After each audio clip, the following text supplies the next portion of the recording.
and it's not magic. It's just a lot of physics. But we're going to look at everything, every piece of it.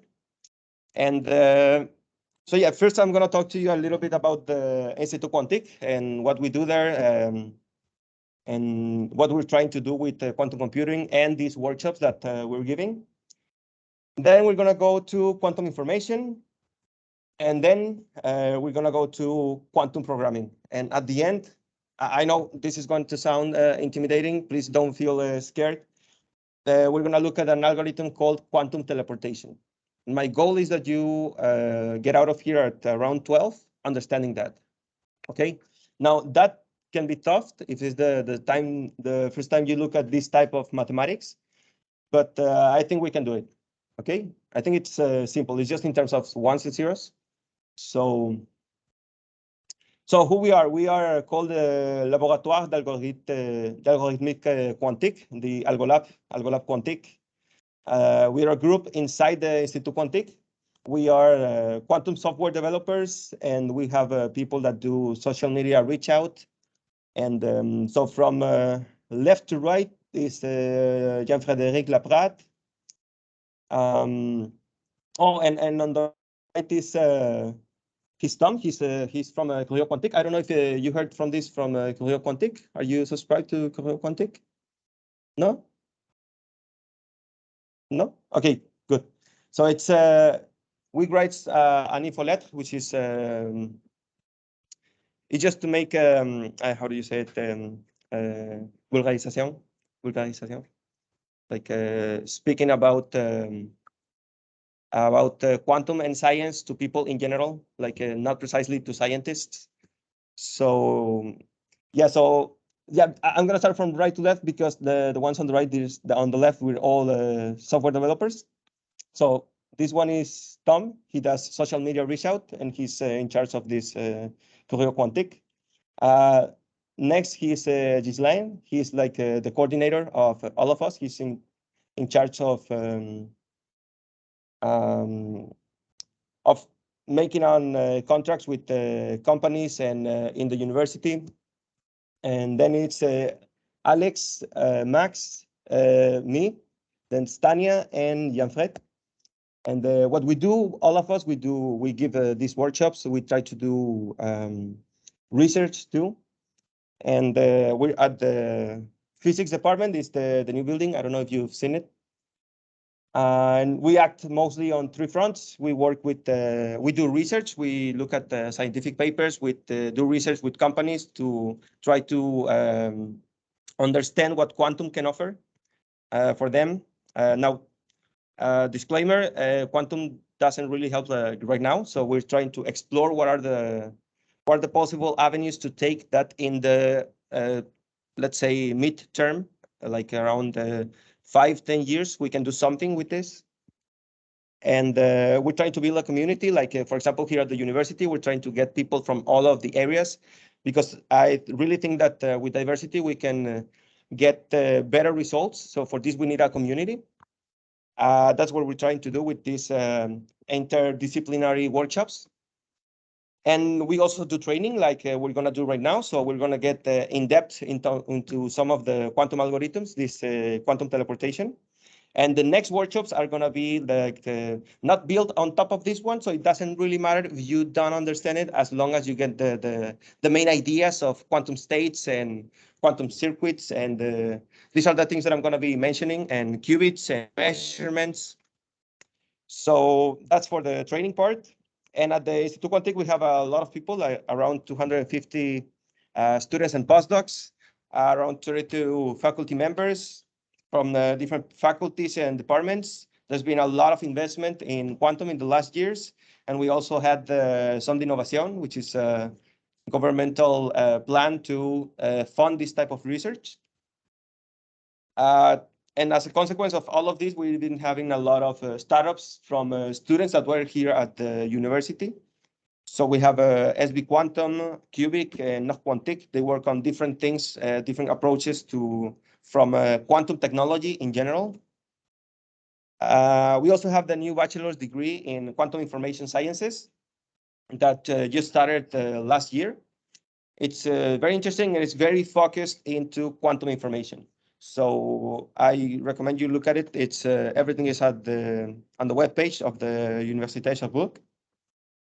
And here's the new building, and inside of it we have mainly two platforms: the Quantum Fab Lab, which is a fabrication of quantum materials, quantum technology in general.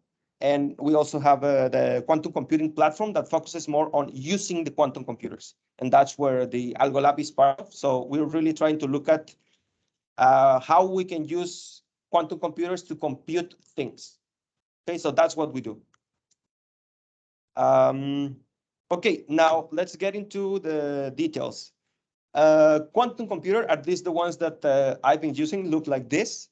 These are the ones from superconducting quantum computers from IBM. And all of these that you see in golden shape chandelier is it's actually made of gold because of the properties it has with cold and with conductivity. You have to put it in a vacuum and freeze it like at 10 millikelvin. So this means very, very, very close to absolute zero. Okay, so it's a big, powerful fridge. And all of this, I don't know if you can see the cursor there. There's a small black dot here on the bottom. That is a quantum chip. Okay, that's the only thing that it's making computations inside of all of this thing. So, and if all of this is not assembled like that and not working well, the quantum computation is completely lost and you cannot use it. Okay, so all of this has to be working together. It's like I don't know, like an orchestra of different engineering perspectives on how to make this work. Because what we have here, are you comfortable with electric circuits? Yeah, you know, if you have two cables and you put some couch in the middle, you will not pass electricity. And you have aluminum, and then you have aluminum oxide, and then you have aluminum, then you will not get electricity because aluminum oxide is, how do you call it, an insulator. But when you cool it down to this temperature, and you do it like a very small, not at the level of atoms. These are at the level of, I think it's, because you can actually see the chip like this. In something like this, I can see, you can see it online. So you put your fingers like this, and you can see inside of it around, I think it was 7 qubits or 8, something like that.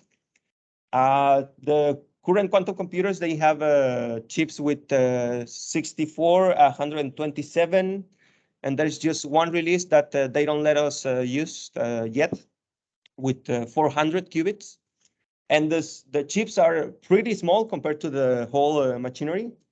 Oops. So, and all of this is because at this level, when we do this, we pass some electric current at these temperatures on this thing, we have a quantum effect happening there. So we have something that is called a supercurrent.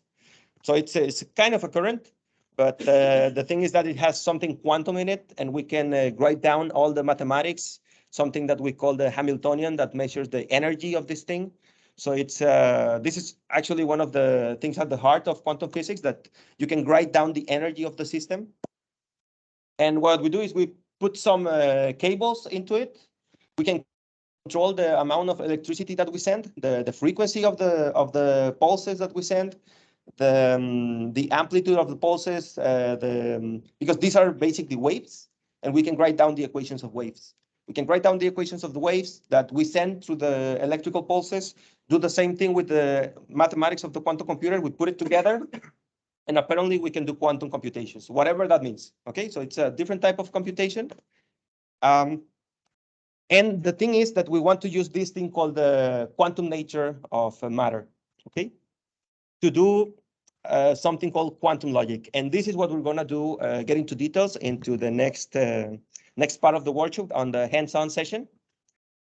And inside of it, we have some things that come purely from quantum, but also from classical. Now, I'm going to be using these two words, quantum and classical. Whenever I say classical, that means that it's not quantum. Okay? So, and in quantum, you have some things that you do not have by definition in classical. So, for example, these notions of superposition, entanglement, and interference. I'm going to tell you with the examples and some drawings that I think it's going to be intuitive how this is used for quantum computations. And the thing with this quantum logic is that there has been proof mathematically, and that means in peer-reviewed papers in mathematics and computer science, that you can do computations that are really hard, right? That, for example, a classical computer cannot do, or even a supercomputer. So we have some applications for this. One that I like is cybersecurity. So for that one, I think you all have used a credit card sometime. So you have some numbers there, and what you do is you encrypt it. Apparently, they use prime numbers. So these are numbers that have special properties that.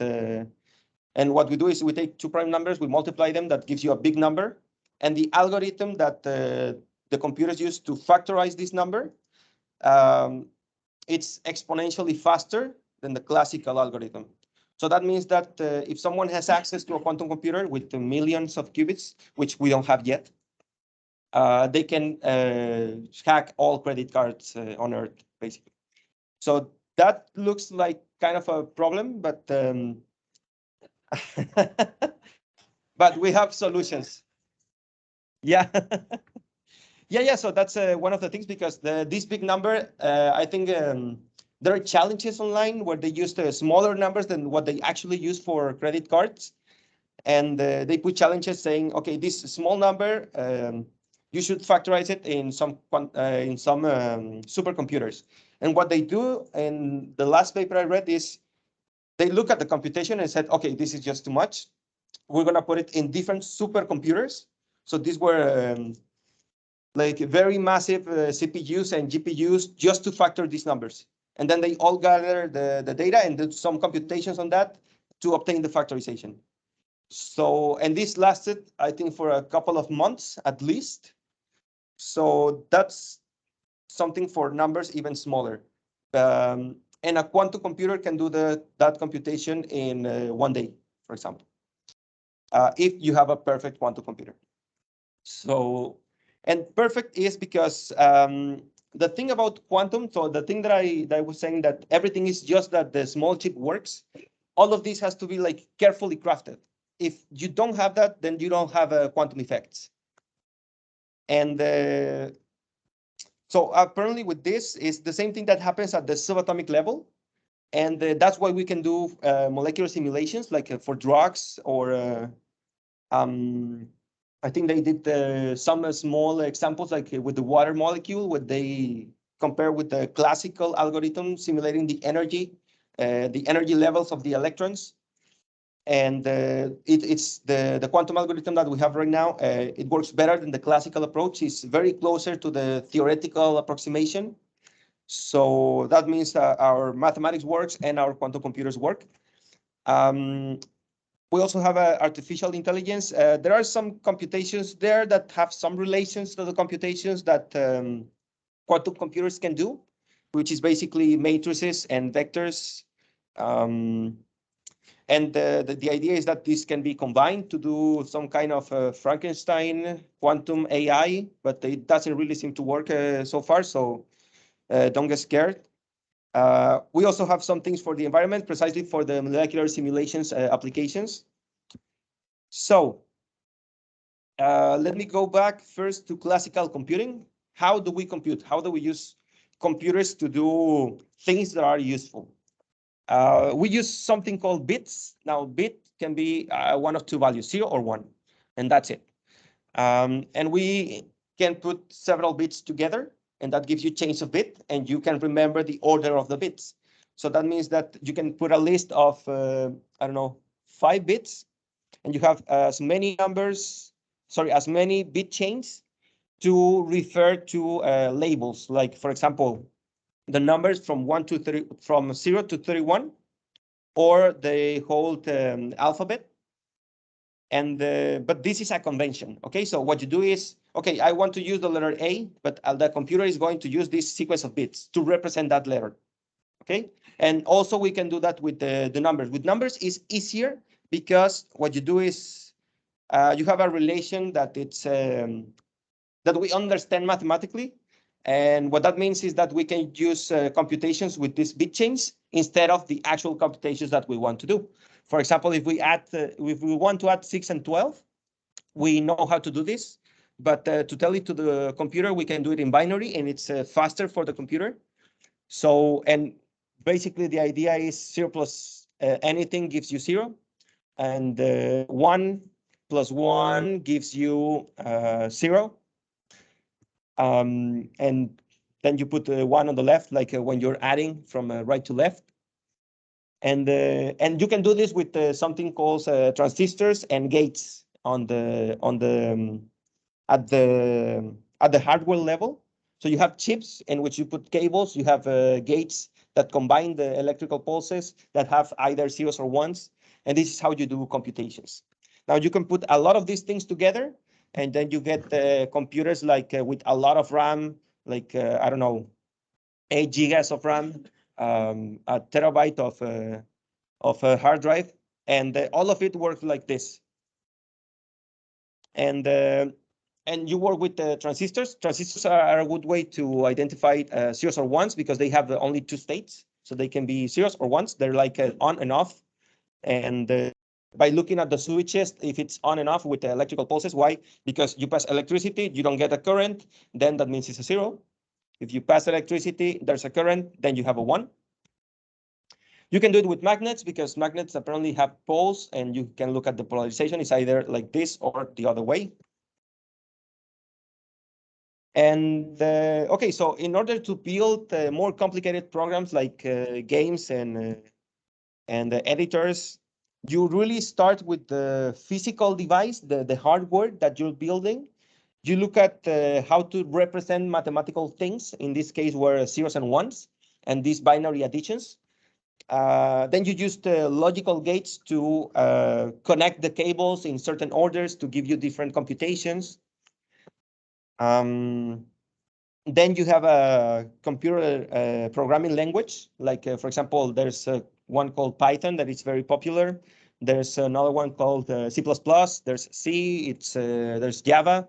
And all of this is basically how the human is telling the computer to move the switches inside the computer. So it's kind of a higher level than working with the chips directly with the cables, but that helps you manage much more computations, like automatically. And now, based on these software libraries, you can build more complicated things, right? Like apps. And okay, so now we're gonna go to quantum information. But first, I'm gonna show you some experiments that we can actually do in the lab. It's kind of cool because you can see the difference, and then you can do you can change the things in the experiment and see the changes with respect to the elements that you put in there. So in this case, let's say you have a ball of crystal, and it's on a vacuum, and then you put some cables in it. Now, in principle, this doesn't conduct electricity, but then what you do is you put something in it, but you put something that it's pure, right? Like chemically pure, like, for example, an element like hydrogen. So you put just hydrogen in there, and then you pass a current. Now the current will move the charges inside. So the electrons will move from one side to the other when you plug in a battery, right? And this will produce some light coming out from there with a specific color. So if you have a hydrogen, you will see something like a pink coming from it. And then we know, all of the fans of Pink Floyd know that you can decompose light with a prism and get these components. And actually, this is how you can see what's on the stars in the sky. You just get the light from the telescopes, you decompose the light, and then you look at the spectrum, and you know what element it is. So this is very cool, and this is one of the things that Newton was doing also with his experiments. So, and when you do this, you can, for the hydrogen, you put something on the back. So here you can see a rainbow on the back. This is not what you see. So this is just, let's say instead of colors, I will have numbers. So it's just a way to visualize this, like to put a scale on it. And then when you change the element, you put the same scale, and you can see that the lines differ in the colors. So if you change for helium, you will see something red. And when you decompose it, the lines will be different. So, and apparently each element has a different pattern of these lines. And this is called the light spectrum of the atoms. Now, I'm going to use this outdated version of the atom. I'm sorry, but it's enough for our purposes. So let's say you have a nitrogen atom. That means you have one proton, that's a positive charge in the nucleus, and you have an electron spinning around. And the electron is doing something that at the beginning we didn't understand, but now we do. And the answer to all of this is quantum mechanics. So, and the thing is, the electron seems to have energy, and we can measure that energy. Now, the electron can be on these different energy levels. And whenever you apply energy to it, like when we did it in the bulb, we put a battery on it, and we put an electric current through it. So we pass some energy through it. That means the electron will get more energy, and we call this that the electron is getting excited. And what it means is it goes to an energy level that is higher. It has more energy now. But actually, this is the whole thing that is driving everyone crazy about quantum, is that it's not that the electron is moving from one energy level to the next one. The electron disappears from one energy level and it appears in the next one. So it's like this, okay? And this does not happen in the real world, right? So a chair will not do that. So this will happen only at the microscopic level on very controlled scenarios, like on a quantum computer. So this is the kind of thing that we want to use. This is called a quantum jump. So whenever you hear this, again, you know exactly what they're talking about. That means electrons move on discrete steps. They don't move on a continuous way. They don't pass through the middle of the things. They jump from one side to the other, from one energy level to the other energy level. And when the electron relaxes, so when it passes from a higher energy level, it goes to a lower energy level, we have something called the preservation of energy. This is something mathematical that follows from, actually, this is pretty interesting because the energy conservation comes from mathematics and physics. You use Newton's second law and the fundamental theorem of calculus, and then you get this Frankenstein between mathematics and physics, where you have something called the preservation of energy, and this is something we can observe. We have on all of all of our experiments, we can confirm this is happening. And since the electron is losing energy, the energy has to go somewhere, and it goes as a photon that we can see, we can measure. So, and this photon has an energy. We can measure the energy of this photon. And this is exactly the energy that we see on these lines. So as I told you, this is actually a scale. So I should have numbers there instead of colors, but it looks prettier with colors. So we can see that this one is going to be red because of its energy level. But if the electron actually got more energy than for just one jump, and it did two jumps to two higher energy levels, then we're also going to have a photon when it relaxes that has more energy than this. And that corresponds to the next line here. And the next energy level has exactly the same analogy. And as you can see, if I change the atom, the configuration of the energy levels is going to change. So the distance between these energy levels is going to move. And that's why you get different, how do you call it? Different patterns in these lines when you look at the experiments. And that's it. That's why quantum mechanics explains this, because now the electron is not moving from one place to the other. It's jumping from different finite, discrete energy levels. Well, they're not finite, but for practical purposes, what we're going to be doing is it's finite. So that means we can count them. Okay, so this is how you explain. Now, for the people in chemistry who might know more about this, we have some lower energy levels that we're not going to use. So we're going to use only the first excited levels. And so what I'm going to do is I'm going to keep the scale of energies, right? And I'm going to stick to the atom, the very, very basic, the hydrogen atom, the one that I was doing. And I'm going to choose only the first two energy levels because the difference is actually like this. So there's a higher difference between these two. And that means it's, since all of this is happening in very, very small scales, it's easier to control the one that has the higher energy difference between the steps with our machines, right? So it's easier to detect this change with the electrical pulses. Then it's easier to detect the other ones, although it can be done, but it's more complicated. So what we do is we stick to the first two values and we put some names on it. Now, these names are called kets. So the 0 ket and the 1 ket. Instead of kets, we also say states to refer to quantum states.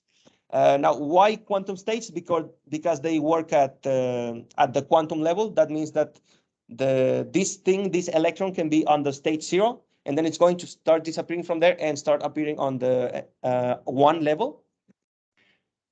And this is going to be our qubit.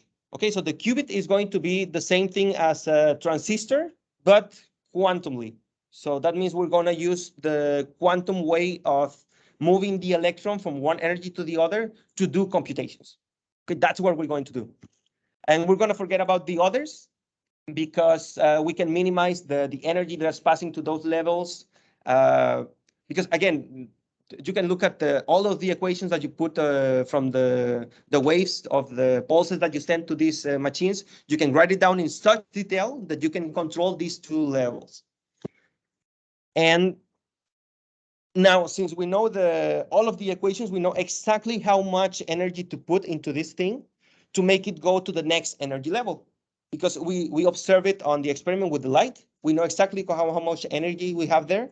We convert that number to electrical pulses, and we can plug some electricity there to make this electron go to the exact next energy level, not the other ones, like just the next one. And we can do even an experiment where we start just sending the same amount of energy continuously, not just one time, but several times, like continuously, and see what happens with respect to time and where the electron is, or where the energy is. And if the electron starts on the state 0, which is down below, and you start sending energy, it's going to start appearing on the 1 state, which is higher. And if you keep on doing this, the electron will sometimes lose the energy. So that means it will release an electron, and the energy will start disappearing for the 1 energy level, and it start appearing on the 0 energy level. And this is a cycle, right? So it will repeat. This thing will repeat when you keep on sending energy. So you have a graph that looks like this. So that means when you go to the right, this is time, and you just keep on sending energy and see where the energy of the system is. Now, there's something very interesting about this graph, and there's some place in time that it's right here, where the electron is at both energy levels at the same time. Okay, so that means it's, in the case of the atom, we know that we have these probability clouds of the electron being on different places. So that means it is on 2 different clouds around on the atom. Okay, so it's not normal. Okay, but we can quantify it and do computations with it, apparently. And this is what we call superposition. Okay, so this is the first thing that is completely quantum, that doesn't happen on real computers and will not happen, because some people are saying, okay, we're doing computers, every time they're smaller and smaller, we're going to have some quantum effects there. But I think that's going to happen in like 10 years. So not anytime soon. But this, we can do it on a real computer and on a real quantum computer and control it. So what happens with superposition? Why is it so interesting? The thing about superposition is that it's a pure quantum effect. So that means we cannot predict outcomes of the experiments precisely. We can predict probabilities. And what that means is, let's say I have one of these atoms. Actually, I can tell you more or less how you do it. We do it with electrical chips that simulate these energy levels. So if you don't know the details about these superconducting chips, what you do is you write down the mathematics of the energy levels of this superconducting thing that is at almost zero temperature. You look at the equations, you solve them, and then you look at what happens with the atom, and the solutions are exactly the same. Actually, you call these chips artificial atoms because they have the same energy spectrum. These lines are the same. So you do it with chips instead of atoms, but mathematically it's the same thing. But engineerily, it's way easier to do it with the chips that are bigger than with atoms, because atoms are just very difficult to manage, although you can sometimes. Okay, now when you have this superposition, you have to measure where the electron is. Like, how do you know in which state it is? Because we don't see this on the real world. We don't see superpositions. We cannot see the electron in two times at the same, in two different places at the same time. So what is actually happening is the electron is at the two places at the same time. So that means when you measure just one of these qubits, you're going to obtain either 0 or 1. You don't know which one. You're going to obtain one of them. Okay, but then you have to repeat the experiment because you cannot predict outcomes of experiments. You can predict probabilities. That means you have to do a lot of experiments. And with these experiments, you do some averages, and that gives you some probabilities. Okay, and these probabilities is the ones that we look at the beginning of at the end of a quantum computation. We start with the qubits in superposition, and they do a few things. And after that, we repeat this circuit several times. We look at the outcomes, and the outcomes gives us some averages, and these are probabilities of measuring different states on your qubits. So if you have just one qubit that corresponds to the 0 and 1, the only outcomes you can have are 0 and 1. You cannot obtain both at the same time. But if you run several experiments, then you can obtain that the 50% of the experiments give you 0, and 50% of the experiments give you 1.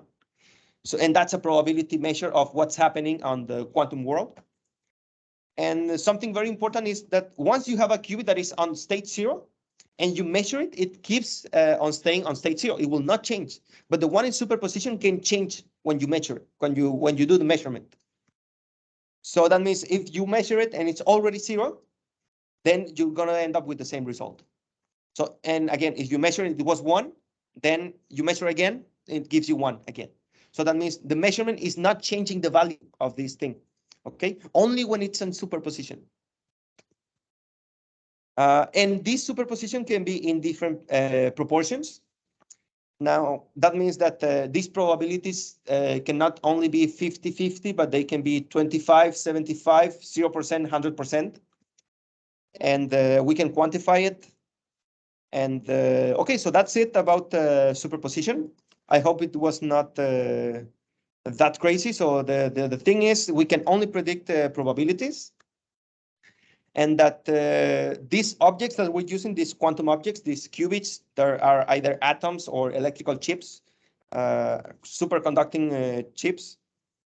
They have different states, and they can be on different states at the same time. This is superposition, the whole idea of superposition.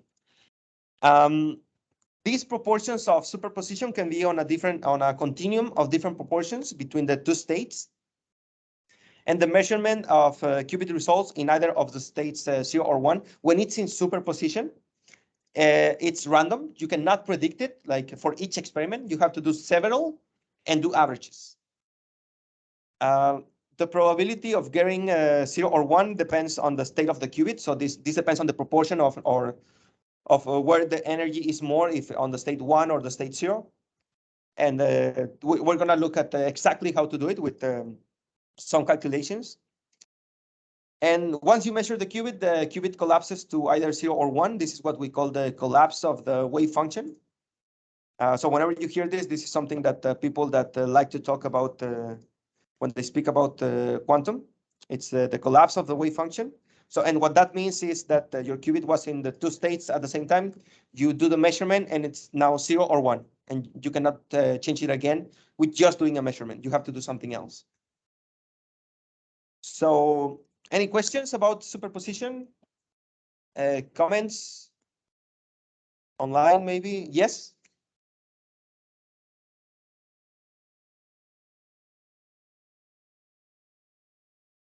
Hmm.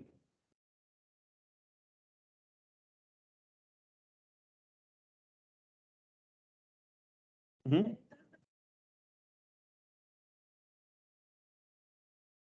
And some coefficients of time show. Yes. Yeah. When you do the graph with respect to time, you say? Yeah, that's what we do. Like we put the qubit in superposition, and we do it several times. Like when you can measure exactly how much time you send energy, and then just let's say, okay, I send energy for 100 microseconds, and then I stop. Okay, and then you do that again, and then do that again, and do that again several times. You look at the values that you obtain, and then you look at the proportions. So what you were looking at in this graph of oscillations, what were probabilities. So these are the things that we can actually see. We cannot see superpositions. We can see probability measurements. Okay, so only proportions we can see. Okay, but apparently behind curtains, there's something else happening. And this something else happening is vectors and matrices.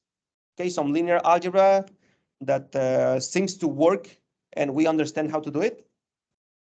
But yes, does that answer the question? Yeah, you sure? Okay. Someone else, maybe online? Yes. Yeah, the energy that excites the atom, is it a photon? Is it a light or other kind of energy? Well, actually, when you use light, what you use is a diode. So that's an electrical thing. And what you can do is you can measure the energy that comes in, that goes out, and then you see that mathematically you can write it down that you have a photon because energy should be conserved. And that's how you construct a photon. It's not a photon like the ones that come from a light bulb. So, but so that's for ones that called ion traps. So what you do is you actually have to do this with photons, and there are other ones that use photonics. And basically what they have is interferometers. I don't know if have you heard of interferometers? So interferometers are things where you send a light through some beam splitters. Yeah. So when you send a light through a window, for example, you can see 2 reflections. So when you send it in diagonal, you can see one that passes through and the other one like gets reflected to the other side. That's called refraction. And you can do experiments with this and mirrors and look at quantum effects on light. So you use these things also to use to do computations. I'm going to tell you a little bit about this in like 30 minutes. And yeah, but the ones that are superconducting, the ones that I've been using are superconducting. So that means you put a cable and you just send an electrical pulse. Okay. Another question, please. How we can measure the qubit value? Yes, this is kind of. Since it's a very low level of energy, so how can we measure it? Thanks. Oh, we can measure it because we're very clever. So what you do is you construct. I'm going to tell you a little bit about quantum entanglement in a bit, and we use quantum entanglement.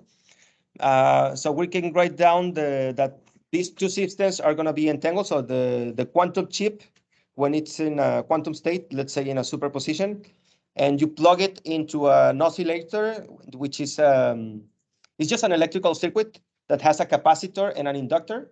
And apparently you can write down the equations. You can look at the energy there. You can look at the energy in the qubit. Since everything is connected, you just add the energies. This is one of the things that quantum mechanics does. That's what they say quantum mechanics is linear, because you just add the things, the things that you connect together.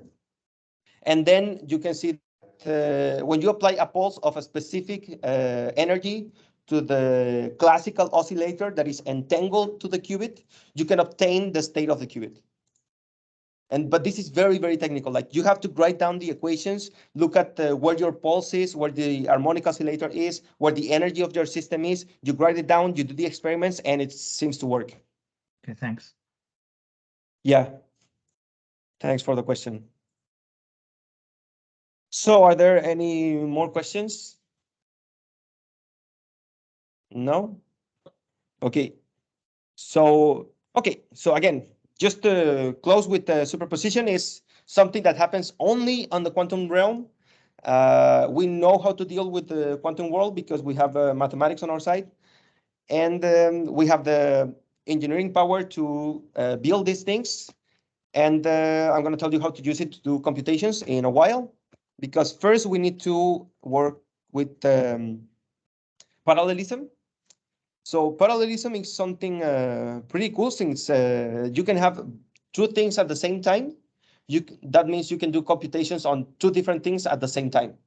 So for example, let's say you have a function that is called f. Now this function measures, I don't know how much, let's say you're trying to sell things and you have a truck and you fill it with things and you want to minimize the amount of gas that you use.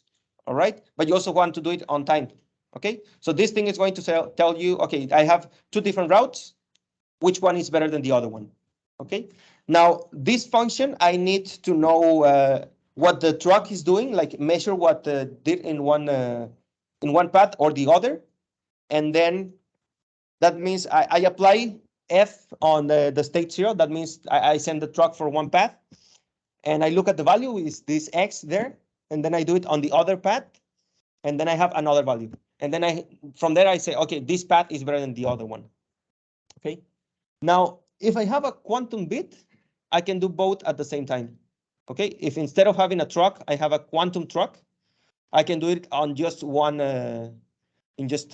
one thing.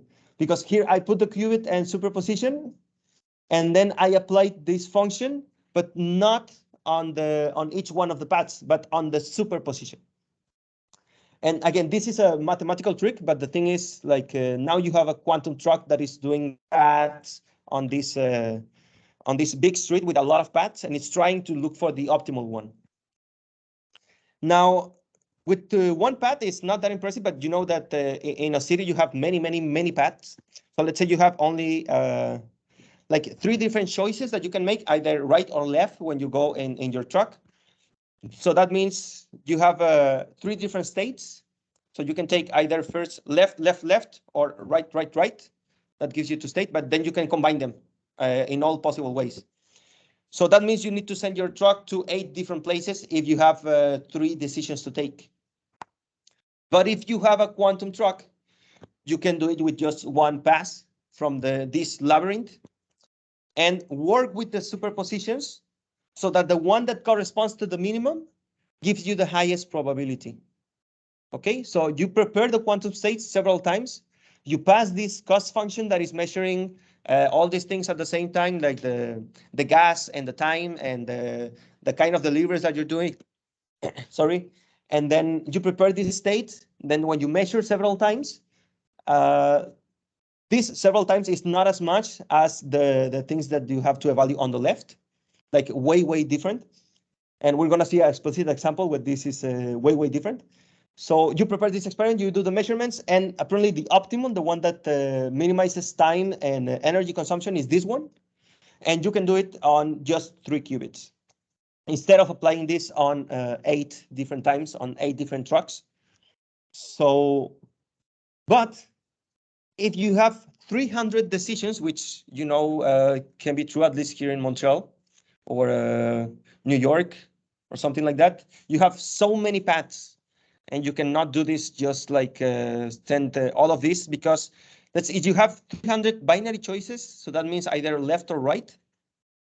You will have to evaluate this function. You will have to send as many as 2 to the 300 trucks to look for all the paths to find the optimal one. And 2 to the 300 is a big number, so it's more than the atoms in the observable universe. Okay, so that's a big number. But if you have, if you have 300 qubits, you can do it like exactly by doing superpositions and quantum experiments. So, and I really like this part. So, because you can do more computations than the atoms that you have in the universe, so that should be useful for something. And actually, we have some algorithms in the next couple of weeks. We want to look at some algorithms that can exploit these kind of things. Yes. How many measurements? So if you go back to your previous example. There? The 3 qubits. Yeah. How many measurements? What's the relationship between the number of qubits and the number of measurements you Yes, there's also an optimization problem there, because if you have a 2 to the 300 different measurements that you can have, and you can only measure, let's say 100 times, 100,000 times, that's small. But again, we're clever. So that means we can manipulate the probability distribution so that maybe I can draw something here. Do I have a here? Yeah. No. Yes. And I guess that if I write here, you can see here, here. No. You need to speak more. Hello, hello. Okay, here, there. Okay, so if you have these probability measurements, so you can have either something that it's like this, so that you can only look at this part from the top. The ones that are more probable are the ones that are going to show. But if you have something that it's very long, you can have something that it's like this, and then something like this, so that when you plot the probability distributions, you see more here than here, right? Because this one is higher in terms of probability, but you can also have the other ones. So since this is all probabilistic, you can have sometimes a measurement here and another one here, but most of them should be there. So this is the kind of probability distributions that you want from your computations, precisely because of that problem. So the problem becomes the noise. If it's very noisy, you get many. Yeah. Exactly. Yeah. That's if you have something that it's more smooth. If your density looks like this, then you will have something that is going to look like this, and you will not see a pattern. Okay, so you don't have a way to distinguish what you're doing with your computations. So what you want is something like this, something that shows more on ones than the others. And since there's a lot of different measurements that you can have, you have to hope for the best, because sometimes it doesn't work. But anyway, so apparently we can do this with more than 300 qubits, because right now there's a quantum computer with 433 qubits that they're still not letting us use. I don't know why, but this was done by IBM the last year.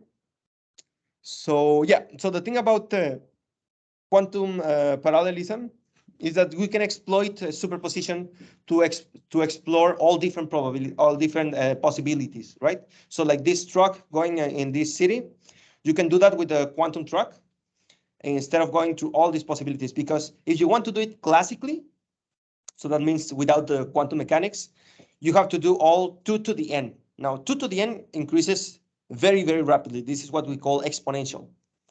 And we can explore all these exponential number of different paths at the same time on a quantum computer. And this superposition, it's like a combination of all the paths at the same time. Okay, because remember, it's something like the electron and different clouds. So it's on both clouds at the same time, on both energies levels at the same time. And we can do clever tricks to manage these probability distributions, these This is the data that you get after the experiments, after the measurements. And yeah, so these tricks that are more specific, this is what we're going to do on the next workshops. So right now we're not going to focus on that. We're going to focus on the simple things, on qubits and quantum gates. So, okay, are there any questions so far? No? Okay, because this is going to start getting just more difficult. Okay, so okay, so I hope the main idea is you already have the main idea of this thing. Now, quantum entanglement happens for different systems. So superposition is for, let's say I have one qubit, that qubit can be in superposition or not. And entanglement is a property of more than one system. So you have two qubits, you can talk about entanglement between the two qubits, but you cannot talk about entanglement for one qubit with itself. Okay, so it's a property of more systems. So let's say I start with two qubits. Now, when I put the qubits in superposition, and then I do the measurement, what should I obtain? Let's say they're on 50-50 proportions. What do you think? When I measure, what can I obtain? We already know this, so can you guess? So the measurement can be only the states, either zeros or ones, right? And we have two qubits. So if I measure the first qubit, that can be either 0 or 1. And if I measure the second qubit, that can be either 0 or 1. Sorry. So that means I have 4 different outcomes.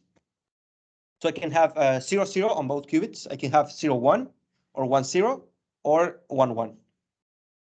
These are all the possible outcomes when I have superposition. Now, these things are too many when you have more qubits because it's 2 to the n. And entanglement allows you to look at a subset of these states. So what that means is that if you have two qubits that are entangled, I'm going to draw entanglement like this just to say that the qubits are correlated in a way. This is what we call entanglement. Now we do the measurement and we have two qubits, and we know that we can only obtain 0, 0, 0, 1, 1, 0, and 1, 1. But if these qubits are entangled, I can obtain only 2 results. Okay, and these 2 results are not just any results. So look at the first one. The first one is 0, 0. Okay, and the other one is 1, 1. So that means that when I do the measurement, either both qubits are on state 0 or both qubits are on state 1. So that means that, and the equations that do this, we're gonna do it explicitly, and you're gonna see that there's no time in there. There's no space in the equations. So these 2 qubits, you can take them to 2 different corners of the universe, do the measurements, and now what are the values that I can obtain? I know that either the 2 qubits are on state 0 or the 2 qubits are on state 1. So that means that if I have my qubit on this corner of the universe and I measure it and it's 0, I know that the other qubit that is entangled to this one that is at the other corner of the universe is in exactly the same state. Okay? Theory or practical, and also when you observe? Both. Yeah. Yeah, actually, there's so you use entanglement for quantum teleportation. So you need this property, and actually it has been observed in small labs, but you can also do it with laboratory on Earth and laboratory in space, and you can observe entanglement. Exact same material and exact same configuration of your quantum computer to have. No, this is not with a quantum computer. This is with photons. So what you do is you produce the 2 photons that are entangled, and then you separate them. So you take one to space and the other one here, or you can do either an experiment with a laser and send the laser to space. But I don't know the details. I know a few ways in which can be done. But the thing is, you prepare these quantum states, you separate these states, and then you measure one, and then you measure the other. And all the time, you can predict the other one based on the one that you measure. So exactly like this. So that means, yeah, is that answer the question? Yeah, okay, good. Yeah. Okay, so again, so I have my two qubits, they're entangled. I have one with me here, the other one is in the other corner of the universe, and I measure my qubit and it's at state 0. Now I know automatically, instantaneously, that the other qubit is in the same state. Now, if I measure the other one, or if I want to send some information to the other one, maybe I can use this, because he will be very, very far away and we have the same thing on hands. So that's the whole idea of something that we can do with this. Now, I know his qubit is in state 0, but he hasn't looked at it, right? So he has something in his pocket and he hasn't looked at his qubit, but I know what the state of this thing is. So if he looks at it, I will know exactly what he has. And this happens with either one of the two states, because we can only have two different states when we have an entangled system. Okay, either both qubits are on state 0 or both qubits are on state 1. And Now, is it- yeah. Is it also obvious? Yeah, you have to do something called error mitigation for these things. But yeah, when you have a controlled quantum systems, it works pretty good. Yeah, and for those of you who know how to code in Python, there's a library in which you can create quantum entanglement with 2 lines of code on a quantum computer. So I really like how this is going, because before you needed to put a specific crystal to produce entanglement, you would have to put a specific type of beam, isolate it, and then do some measurements and say, look, I have entanglement. But now we can control it and we can write 2 lines of code and work with it. So that's it about the introduction. So these are the main ideas. On the next part, we're going to look at the details of how to use this for computations, and more specifically to produce entanglement, superposition, and do quantum teleportation. Okay, it's going to get more technical. So I'm going to give you a few minutes to process, if that's okay with you. Yeah, just a little bit about this. So this physical qubits, as I was saying, so you have some trapped ions that you control with energy again, either electricity or photons. The superconducting qubits is the blue one here, is the ones from IBM. These are chips that you can look at it from with your bare eyes. Well, maybe me with my glasses, but the photonics, you can also look at it. This one, you don't need to cool it down, but it's a different approach to do quantum computations than the one we're going to use. And we also have spin qubits. Whatever spin means is another quantum effect that we can also do the mathematics, and it works exactly the same. So you have discrete values and you use that to do other type of computations. You can also use light. The light polarizes either one way or the other. So yeah, I think that's what the photonics do. So with some mirrors and interferometers, you represent zeros and ones when you measure. Then the photons can be in superposition of these two states. And the idea is you do the same thing as you did in classical. So you start with the hardware, you build these things from the scratch to represent mathematical objects. On classical, these were zeros and ones. On quantum, you have quantum states. So this is how we represent it with the gets and states and zeros and ones. I'm going to tell you exactly how to do it, how to work with it, just as you did with the zeros and ones. Then you have logical gates that help you operate between these mathematical representations. And on the quantum side, we have quantum gates. So these quantum gates will change the states of our qubits. And on classical, we have a software. And on quantum, we're going to have quantum circuits. And a quantum circuit looks exactly like that. So it's like a pentagram for music. Pentagram? No, it's not pentagram. That where you write music, it's exactly the same. You read from left to right, and each line represents a qubit. Okay, and the things that connect, these are quantum gates. So, okay, let's take a short break. Do you want 10 minutes? Yeah? Okay, good. And if you have any questions in the meantime, I'll be here probably eating something. Are there any questions online? No, thank you very much. Thank you. And you have my email there if anytime you would like to contact me for anything. Any questions about this or information about more workshops? Okay. I'm gonna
faire des ponts. Ouais, ça, c'est zéro prédiction.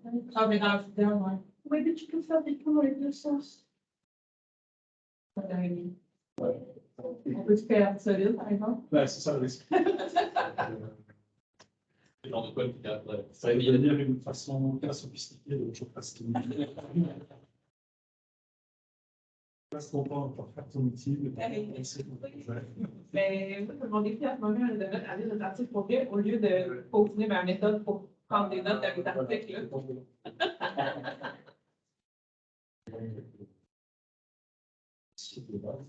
Ok, ouais. Donc, comment ça va?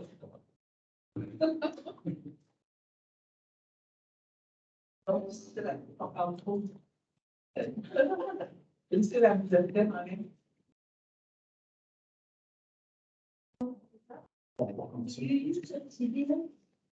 Ouais. The sharing is paused. And I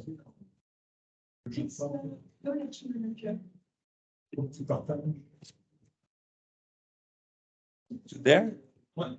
No, but I don't want this because I'm gonna be using. Give me a second.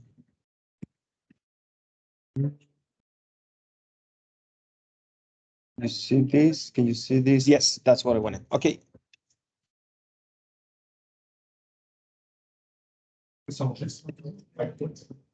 Mhm. Ouais, c'est la question que j'avais resté connecté depuis mon bureau. Ah, ok. Ok. Mhm. En même temps, Ok, d'accord. Merci. Merci. Okay, so let's get starting. So as I was saying, the objective is to get to the quantum teleportation algorithm.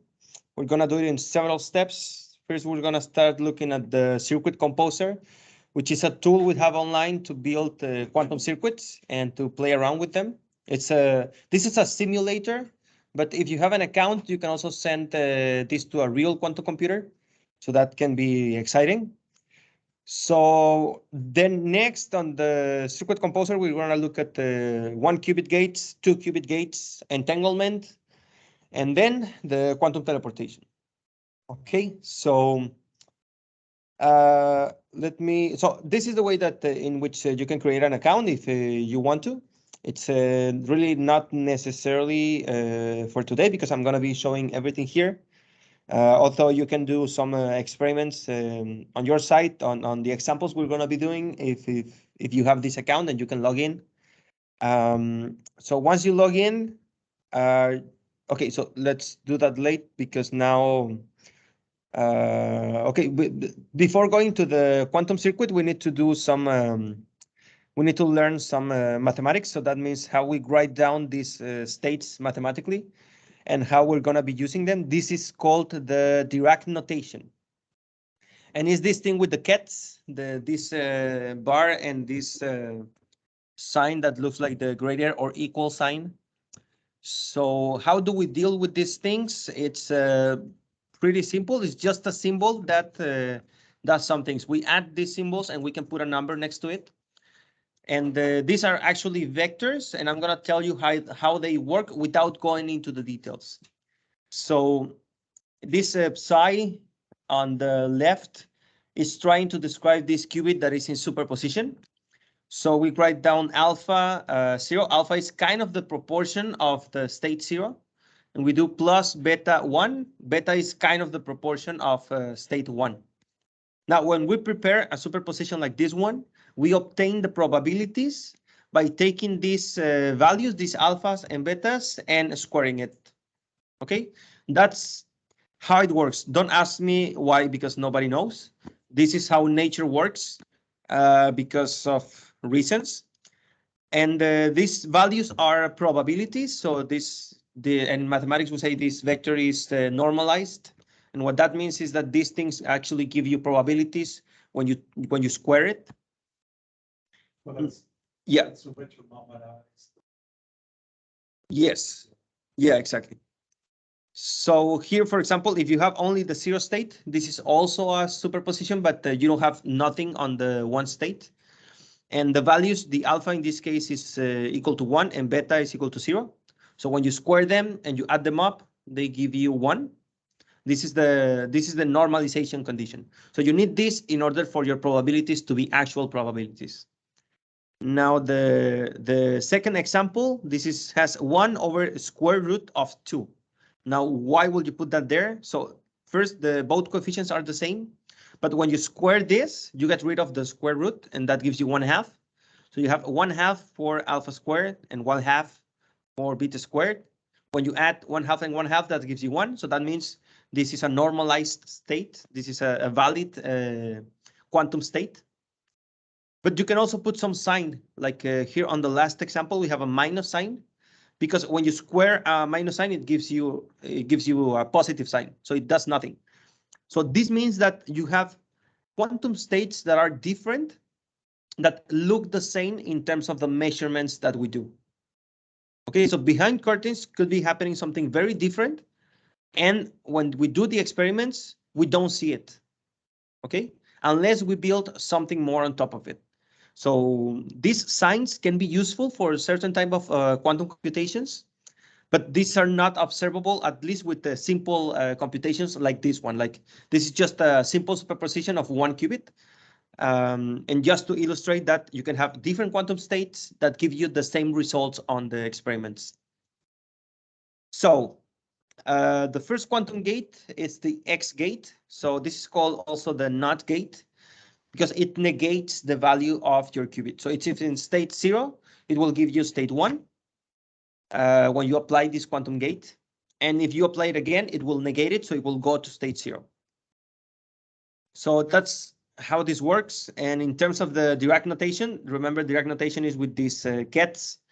So you have just a 1 on the 0 state and a 0 on the 1 state, because there's nothing on the 1 state. After the X gate, these values are reversed. Okay, now we have the 0 on the 0 state and 1 on the 1 state. Now, the H gate is the gate that produces superposition. And this gives you, from the state 0, it gives you an equal superposition between the states 0 and 1. But when you apply it again, it gives you the state 0. Okay, and this actually is very quantum, because this shows that superposition exists. Because if you have a qubit in state 0, you apply the Hadamard gate once, and then you measure it, you can only obtain probabilities. You will obtain 50-50 between the two states. But if you apply it twice, you will get all the time the state 0. Okay, so that means that this quantum gate is doing something that it was not true in the real world, in the classical world, because no other operation in the classical world can do this. Okay, so okay, so in terms of the Dirac equation, we're going to be using the Dirac notation. We're going to be using some numbers that are not used so much, like 1 over square roots of 2s and things like that, that at least I didn't use before. So it can be confusing, but we can do all the computations. Now, usually my colleagues like to skip the next slide, but I don't. So you're stuck with me. So what you have is this operation. So from the 0 state, you produce the 1 over square root of 2 on each one of the states. And when you apply it again, you come back to the 0 state. Now you can write this down mathematically in a way that I'm going to show you. So, and this is another way to put it, is just if you start in the state 1, then you get a sign somewhere. Okay? But it's the same thing. So if you observe this, then you have the same probabilities. And the way you do it mathematically is like this. So you know that when you apply H to 0, it gives you 1 over square root of 2 of the addition of the states. And when you apply it on the 1 state, you have a sign on the 1 state. And we can apply it twice to the 0 state. So when we apply the H to the 0 state once, we know the formula, it's on the left. So we have now to apply H to the 1 over square root of 2 of 0 state plus the 1 state. And this thing is linear, so that means that the H is going to be applied to each one of the states. So that means I need to apply H to the 0 and then to the 1 state. And I know the formulas that are on the left. And when you write it down, when you substitute all of this and you do the computations, everything cancels out and you get the 0 state. Okay, if you don't want to follow the computations, it's just a cancellation matter. So here, this -1 cancels with this -1 because all coefficients are the same, and you end up with just the 0 state. So that's how it works. So we can do it, as I was saying, you can write it down and do the computations, and you can see that it actually works. Now, another 1 qubit gate, this C gate, apparently it does nothing to the 0 state. So you apply it to the 0 state, it stays on the 0 state, and again, so apparently it does nothing unless you go to the 1 state. When you put it on the 1 state and you apply the C gate, it changes the sign. But just the sign, the probability is going to be the same, because when you square a minus sign, it gives you plus, right? And so it works like this. So it changes something very, very subtle on the quantum state, just one sign on the 1 state, and we're going to be using it. Okay, so the C changes a sign, the H produces superposition, and the X reverses the state. And in terms of Dirac notation, it looks like this. So can you create these 2 states? First, I need to tell you how to create states, right? Okay, so this is called the quantum composer. You can see there's this partiture. How do you say partiture in anglais? Partiture. Partiture? Music? Yeah. No, partiture like in the things where you write down music. Partiture. Yeah, score. Score. Yes. Yeah, so you read it from left to right. Each line is a qubit, and you control the qubits here. Now, in the first part of the talk, I told you that this scales exponentially. So that means every time I keep adding qubits, I need 2 to the n, where n is the number of qubits, bits of memory to save these values. So, and this is a simulator. So that means at some point, I'm going to run out of memory when I keep adding qubits. So I'm going to do that. So if I add 1 qubit, another one, another one, probably, yes. View theme.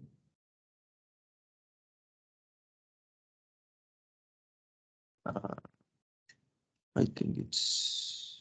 Let me see.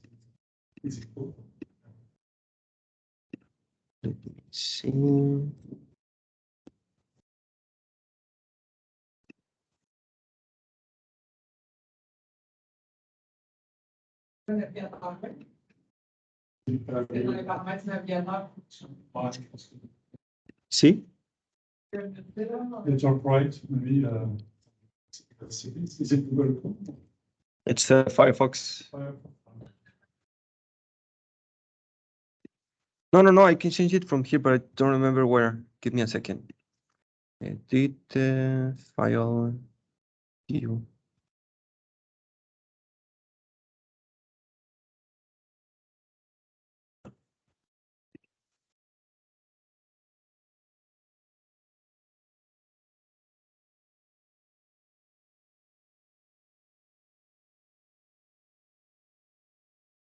Logged in. Okay, here it is. Yes. Okay, is it better? Okay, good. So I added 7 qubits because we start counting on qubit 0, and it's already saying the state simulator is only available for circuits using fewer than 7 qubits because they don't want to use that much memory just for a simulation. But actually, the biggest simulator we have now, it's for an IBM is 32 qubits, but we have quantum computers with more than that, with more than 100, more than 400. So we cannot simulate those systems, but we can work with them on the real quantum computers. What's the limit?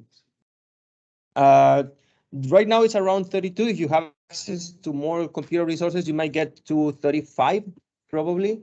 But after that, it's just too much. Yeah, because you have to double the amount of computation that you use. So, but now I'm gonna work with just 1 qubit. So I'm gonna erase all of them. So if you click on the qubit, you can see this menu. So I'm gonna just delete them. I'm gonna delete these two. So you end up with just 2 lines. Now the first one is for the qubit, and the C1 below, it's for the value that you save after the measurement. So that C1 will only save zeros or ones, but the qubit can have superpositions and entanglement. So let's say I apply the X gate. Yeah, because here. So one thing that we can do, because we understand how the system works, is we can put it always on the state 0. So that's one of the things that we do. So the qubits, all they start on the state 0. So that means the 0 ket. So as you can see here on the right, this says state vector. And here on the y-axis, I don't know if you can read, it says amplitude. So this is the value, the coefficient that is next to the 0 state or the 1 state on the Dirac notation. So here, since the qubit is on state 0, you have all the amplitude on the state 0. So you have 1 on the 0 state and 0 on the 1 state. But if I apply a NOT gate or an X gate, which is this plus in a circle, you will end up with the other one. Okay, so you change from the state 0 to the state 1, because qubits start always on state 0. I apply the X gate, I change the state to the other one. So now I have the state 1. If I apply it twice, I need to put 1 here. So I apply it on top of this one. Then I recover the 0 state. Now on the left, I have probabilities. Okay, so that means I'm measuring this state several times, and then I compute these probabilities. Okay, so that's the X gate. We also had the Hadamard gate. So this one produces superposition. Okay, now look at this. So the probabilities outcomes are 50-50 because it's 1 over square root of 2, the coefficient. When you square it, is 1/2, and that's 50% probabilities. So that's why you have this on the left for probabilities. On the right, if you put here, it says a value 0.707. Now that is 1 over square root of 2. It's an approximation, okay? So, and you have the same on both, okay? Now, if I apply the Hadamard gate 2 times, what do I obtain? The 0 state, right? That's what we did with the equations. So as you can see, there's no superposition anymore. So you apply these 2 times and you recover the same state. But yeah. And you also have the C gate, which does nothing. So it's exactly the same if I have it or not. So if I remove it, I obtain exactly the same thing. Even if I apply it several times, it will do nothing. Now that doesn't seem interesting. But let's say I put the qubit now on the state 1, where you change the sign. So the qubit, when I apply the X gate, is now on state 1. Now I have to apply the C gate to see what happens on the 1 state. And you will see a change of color. Now that means you have a minus sign. Now here we have something that is called polar coordinates. So we measure the signs in terms of angles inside a sphere. And that's why we see a red, but it says a phase angle of pi. So this is an angle. The amplitude says 1 because this is the absolute value. So if you're on -1 or 1, is the same absolute value. But the only thing that matters is that you have a minus sign on the 1 state. And if you apply the C gate again on top of this, then you get rid of the sign. Other thing you can do with the qubit already on the 1 state is apply superposition, because without the NOT gate, you have a qubit on state 0. When you apply the Hadamard gate, you obtain this superposition. But if the qubit was on state 1, then you get a minus sign somewhere. So if I put it here, you will see the minus sign as a color. Okay, now the minus sign is on the 1 state. And this is what we were doing here. So let me see. Yeah, for the H gate here. Marco, When it's on the 1 state. Yes? Marco, tu as une question de Yacine?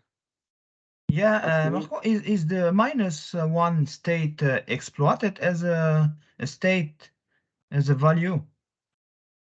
If no, why we talk about it? Why there is gates that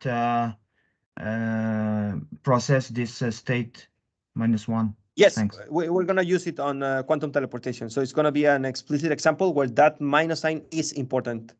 Okay, thanks. Yeah. So yeah, if you start with the Hadamard and on the one state, you will have a minus sign on the one state. And this is what we see here, right? This is the color red. So, and if I apply the Hadamard gate again, I will obtain the one state because the Hadamard twice does nothing, is the same thing as the identity. Identity means it does nothing. So you end up with the one state because that's the state before the Hadamards, right? Because you had you read this from left to right. Okay, so now what do we do with this? Oh, sorry. So we move on to this part. Can you prepare these states on the quantum chip? What do you think? Let's say we go for the first one. How can you build a state that gives you, so this on the exercise A gives the amplitude. Now you have a red on the one state and blue on the 0 state. And the amplitude is in between 0.6 and 0.8. So I'm going to give you a hint. This is exactly 0.707, which is 1 over square root of 2. So you have to build this thing. How would you build it on this composer? Any ideas?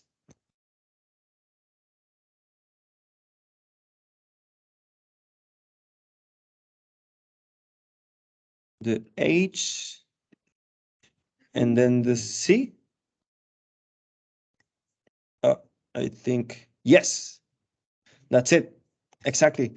And why was that? Because you put your qubit in superposition. So that means you have, so before this, you have the two states in the same proportions between the two, but you need a minus sign only on the state 1. And that's what the C does. When you have a 1, it changes the color. Okay, so you apply that on top and everything that was on the one state will change the sign. And that's how you get it. Okay. Now, how will you prepare the other one? So this is the reversed. You see, so you now want the red one on the other side, on the left. There's more than one answer, by the way. The Z? Yeah, the C 2 times gives you the C. Sorry, the C 2 times does nothing. Yeah, all of these gates, when you apply it twice, is like doing nothing. So what does the X gate does?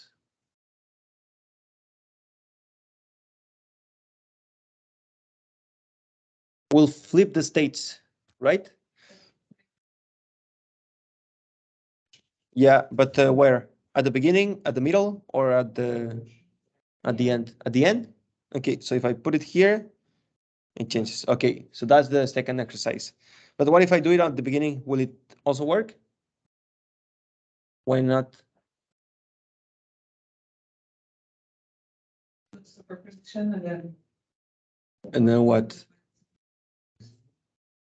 I don't know. No, you're good. You're almost there. So you put it on 1, then after the H is in superposition. Yeah. But since it's state 1, you have a -1 on the one state. Yeah. Okay. And then on top of that, you have to apply the C. So you get rid of the minus sign on the one state. You see that? No, okay, look. No. Yeah. So let's look at it. Because here, so this is the case, right? So this is what you have. So let's go to the one in the middle. Okay. So you have the Hadamard after the one state gives you this superposition. So you have a minus sign here on the one state, but you want to apply next a C gate. Now on the 0 state, it will do nothing, but on the one state, it will change the sign. That's what C does. That's what C does. Changes the sign on the one state only. Yeah. So when you flip this sign, it will become a 1, right? So you have equal superposition with the same sign, right? So that's why you obtain this thing. Okay, Okay, good. Now, what if I flip these two? What will I get?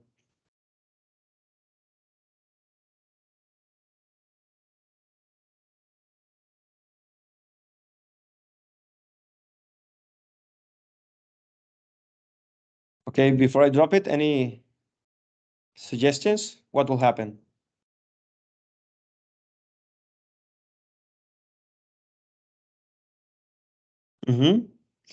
Okay, so you want to apply first the Hadamard that gives you equal superposition with same signs, okay? Now the X gate on top of that will just change the signs, change the states, but you already have the same thing, right? So it doesn't matter if you apply the NOT gate after the Hadamard, okay? So then you have to apply the C gate.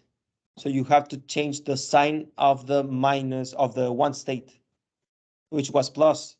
Okay, so if I drop it here, some color will appear. Okay, you will have some change of sign somewhere. So if I put it there, there's a change of sign. Okay, and this is the answer to the other exercise, I think, to the first exercise. You see? Okay, so this is how it works. So you can do it like step by step as long as you understand what each gate is doing. Okay, this can get more complicated, but we know how to write it down and keep track of what we're doing. Okay, that's the whole idea. And if you don't know what's happening, it's probably because you don't remember what each gate is doing. You just have to look back at the formula, write it down, keep on doing the computations. It's the same thing. Okay. Good. So let's move on to 2-qubit gates. Okay, now all we've done it's with just 1 qubit. Now the direct notation for more than 1 qubit, it's not that complicated because it depends on the type of measurements that you can get at the end. So if you have 2 qubits, you can get 4 different measurements because are all the combinations between zeros and ones. There are 4 of them.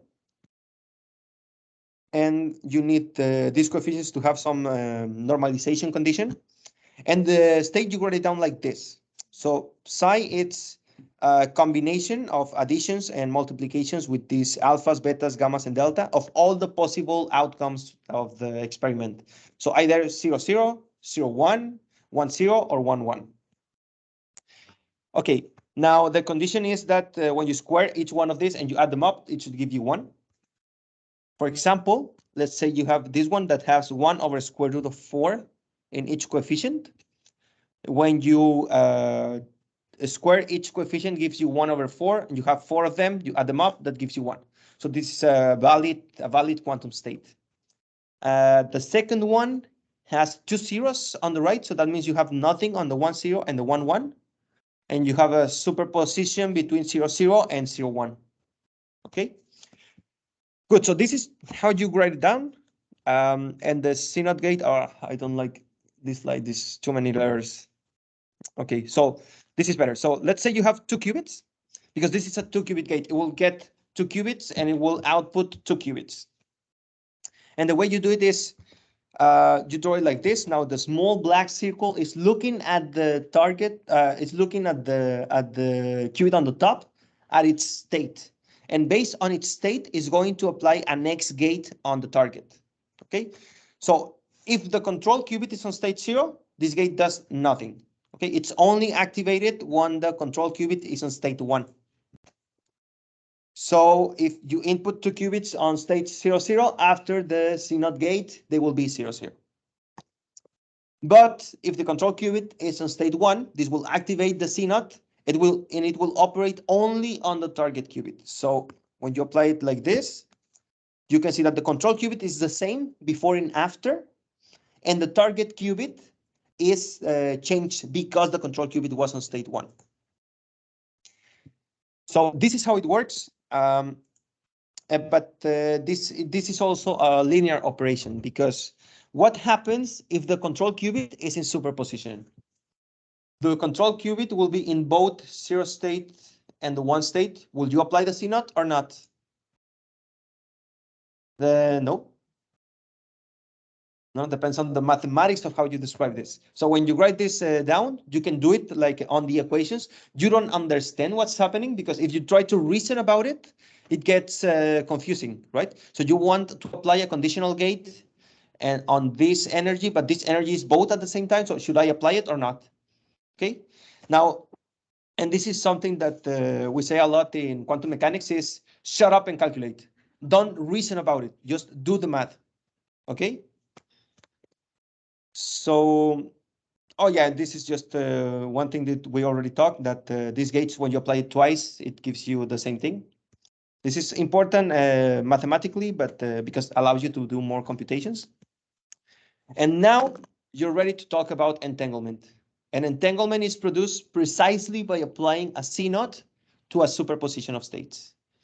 So we start first with these states that are called the Bell states. We already talked about one of them, which is you only have two different outputs, which is 0, 0 or 1, 1.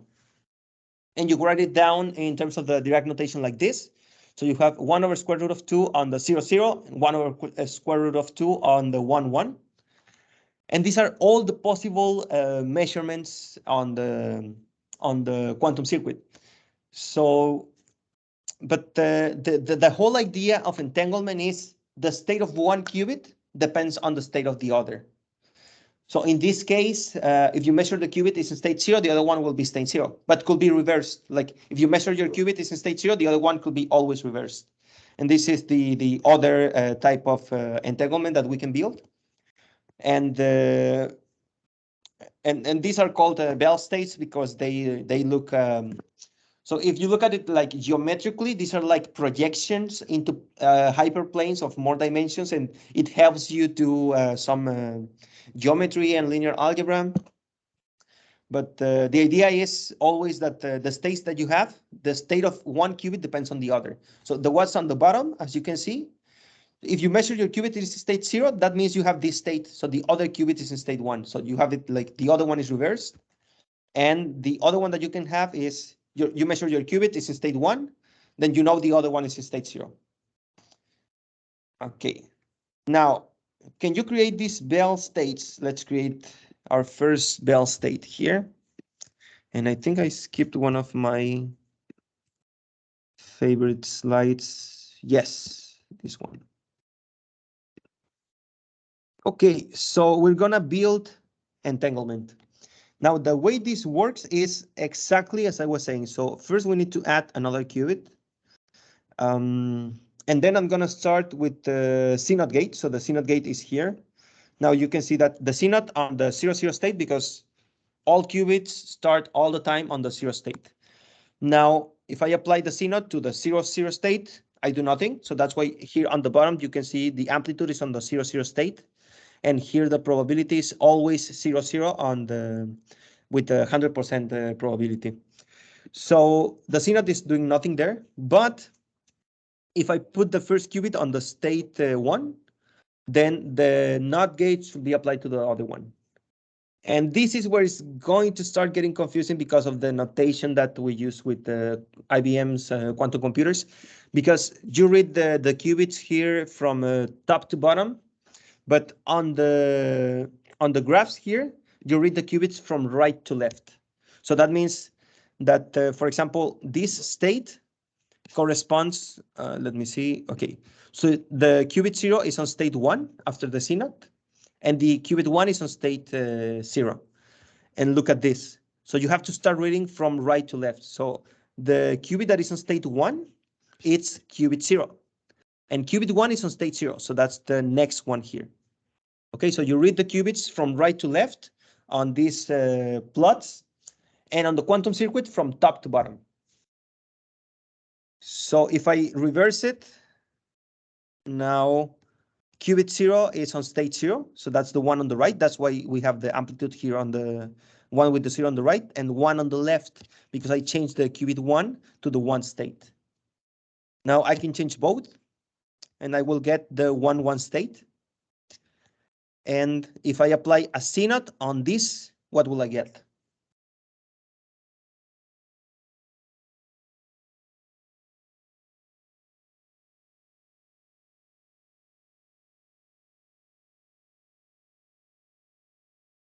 So will be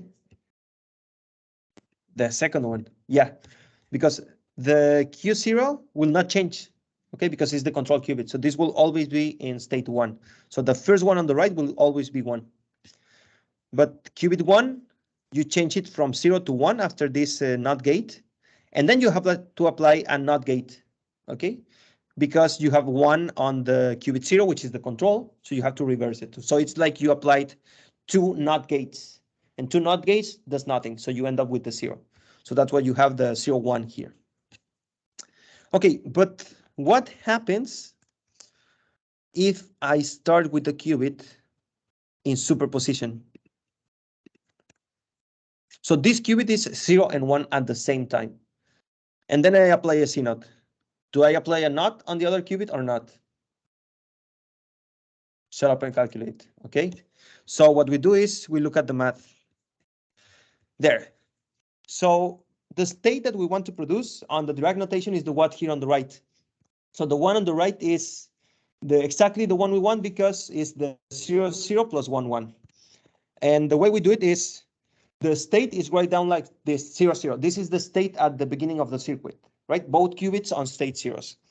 Now we apply the Hadamard gate on the qubit on the top. This is what we did here, right? Now, in terms of how you write it down, this is the qubit on the right, okay? So this arrow here at the bottom means you apply the Hadamard only on the one on the right.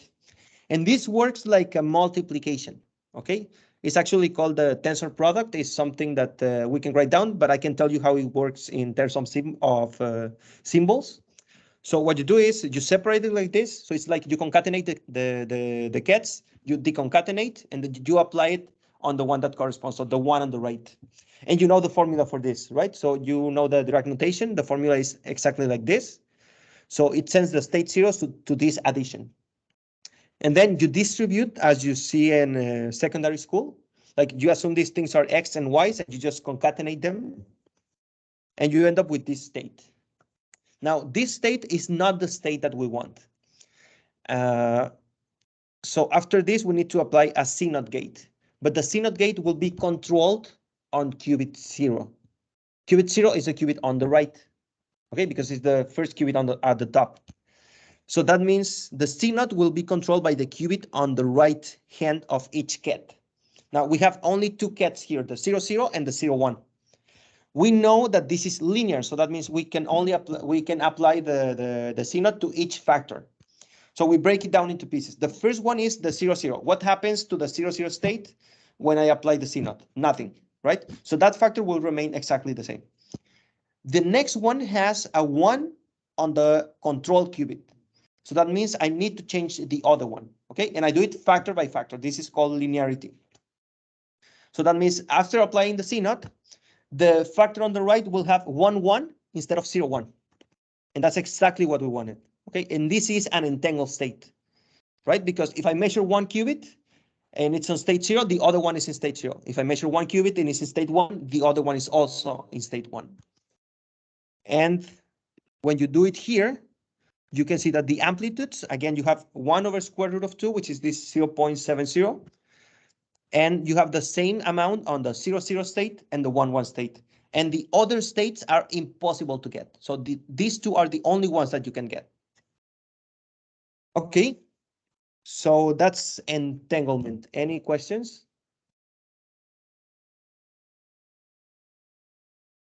No? Online, maybe?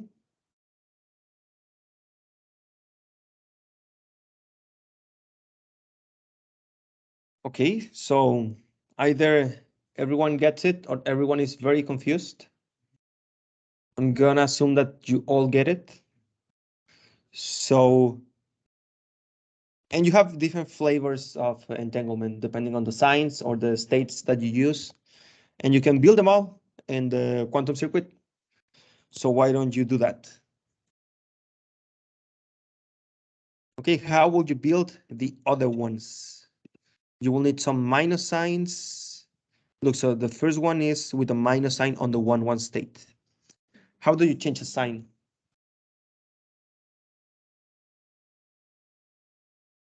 Let's see, because we did the equations, right? So yeah, so this is the state that we have at the end. the right-hand side here on this red box. And you want to do a change of sign on the one on the right, right? How do you change the sign?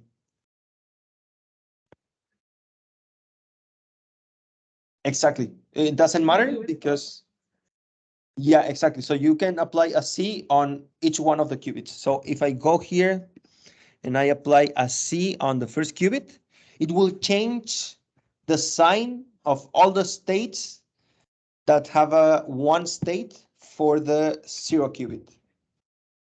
So if I do that, which one is it? Is the one on the right. Now it's thinking. Now it changed the state, right?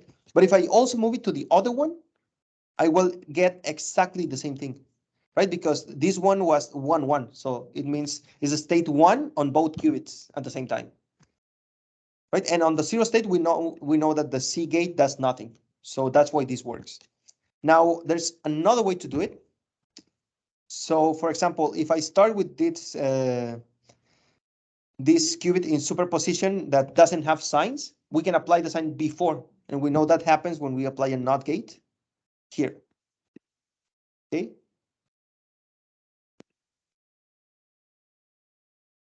So what that is doing is producing a superposition where you have a minus sign on the one state. Okay. So when you write down these equations, you will have a minus sign there because this will be the one state. Okay. And when you write it down, here you will have a minus sign. And after the C0, you will have a minus sign there. So the sign remains all the way through the computation. And that's why you see here this one red. Okay. So there are several ways of obtaining the same outputs. So the other ones are obtained kind of the same. And there's a trick. So how do you build the second one? How will you entangle the 0, 1 and the 1, 0? The idea is the same. You have to put something in superposition and apply a C0, and then do something before that or after that.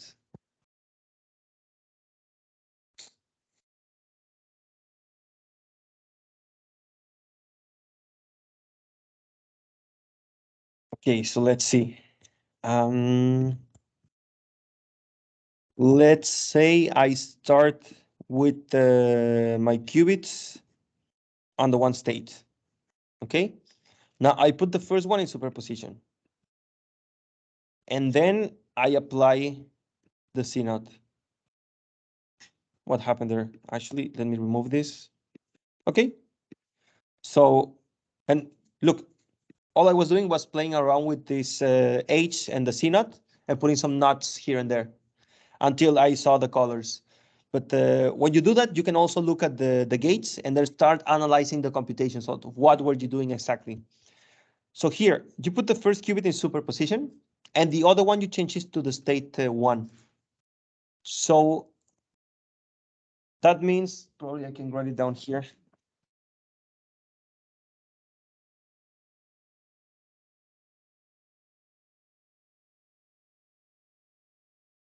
So here what happened is you started with your qubits on the 0, 0, and then you apply the H on the 0, and then the X on the 1. So H on the 0 will be like this. And the formula for this is 1 square root of 2, 0 plus 1 square root of 2, 1. Now you apply the X gate on the qubit 1. So the qubit 1, so this thing is equal to 1 square root of 2. I concatenate this, and then I concatenate this 0, 1. Now I want to apply the X1. So that means X on the qubit on the left. So I need to change all of this. So I will get 1 over square root of 2, 1, 0, plus 1, 1. And then I apply a C0. Okay, now what does the C0 does? So here is the C0. It's, you look at the qubit on the right. So this one is 0. So this is the control. This means this value will remain the same. But the other one, you have to change the one on the left. So this would be 1 with a factor. This one is the same. And the other one changes only the one on the left. Okay, and this is exactly the state that you wanted. So it's 1, 0 and 0, 1. So this is the I don't want to say reversed entanglement, but it's like you measure your qubit and the other qubit is in the reverse state.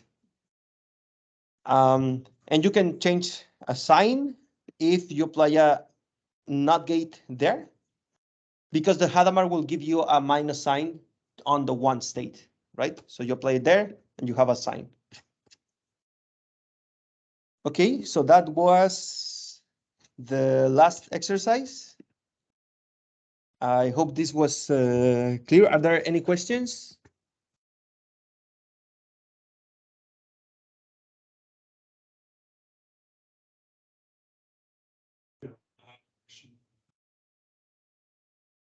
The first presentation, you talk about not with the trucks, Yeah, but the cost function called F. yeah. In that case, if I have 2 qubits here, how can I implement a cost function using those 2 qubits? If I give you a cost function. So what's the next step to go forward? Because here you are basically manipulating quality distributions. Yeah.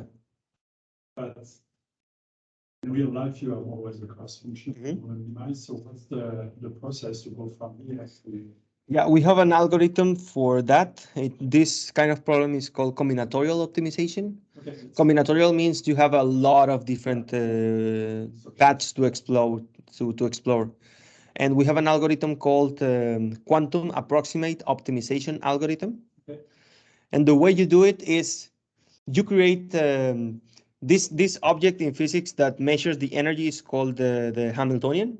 Okay. You have to build a Hamiltonian that you write down in terms of this algorithm on a quantum chip, and that finds approximate solutions to this kind of problems. Approximate because the results are probabilistic. Yeah, that's fine. Yeah, exactly. Yeah, and this is actually a variational algorithm that we're going to start looking at next week. Yeah, exactly. Yeah. So, any more questions, comments? No? Okay. I think I understand the concept. It's just also a matter of where it brings us and what's the next step and how to use it in real life. Yeah, exactly. Yeah, no, the thing with the quantum computer, have you taken any programming courses? Yeah, so when you take a programming course, first it's hard, right? Because you have to get used to the notation, how you manage, how do you tell the computer this? Is it a list? Is it another type of structure? Or how do I manage? How do I get all of this data and transform it into another way? That's more higher level, so you need to understand the things below. In this case, the things that you need to understand to get to that level are more, and they're more complicated. So sorry for that, but that's how it is.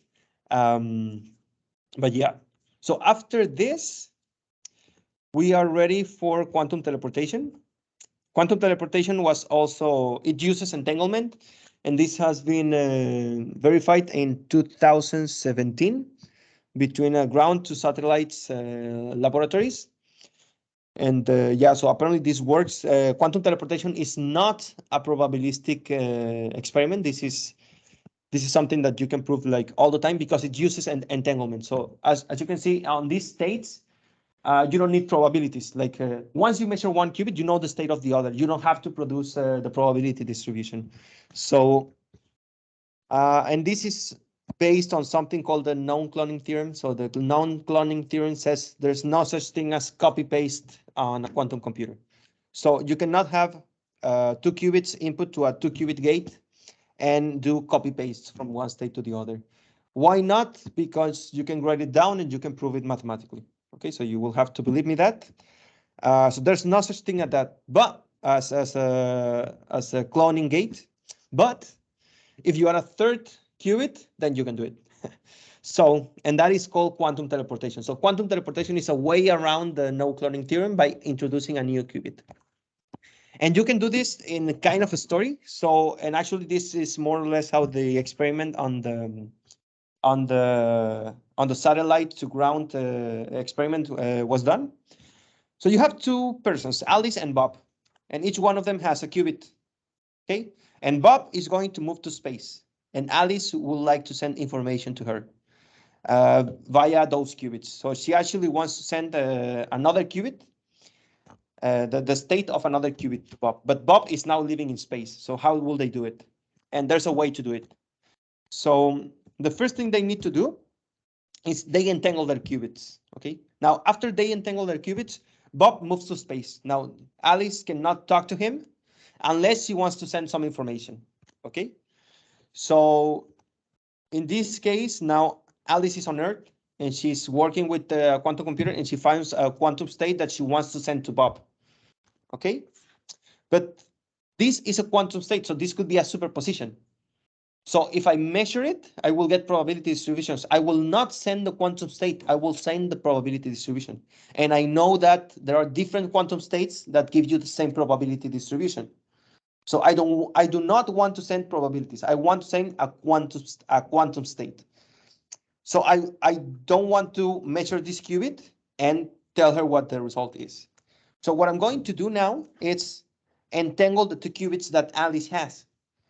So this will produce an entanglement between 3 qubits. Okay.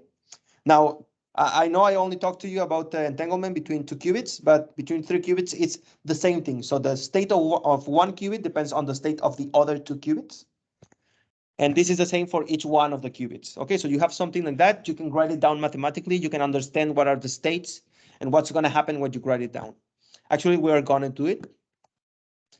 So after that, Alice will measure her qubits on Earth, right? But very important, this measurement is not done on Bob's qubit. So Bob's qubit is still quantum, okay? We know a piece of it because Alice's qubit is entangled to Bob's qubit, but this is a 3-qubit system, okay? So this will not change the state of Bob, but we will know what is the state of Bob. So once Alice measures her both qubits, she can obtain either one of 4 results. Okay, 0, 0, 0, 1, 1, 0, 1, 1. And based on that, Bob is going to do some corrections. Okay, so now Alice is going to send information to him, but she's going to send zeros and ones. Okay, so the results of these 2 measurements, just once. Okay, not a probability distribution. She doesn't have to do this several times. She does it just once. Now, based on these values, Bob is going to apply some quantum gates on his qubit. Okay, and after that, the quantum state of the mysterious qubit that Alice was working with on Earth, it's transported or teleported to Bob's qubit. So what you teleport is not qubits. What you teleport is quantum states.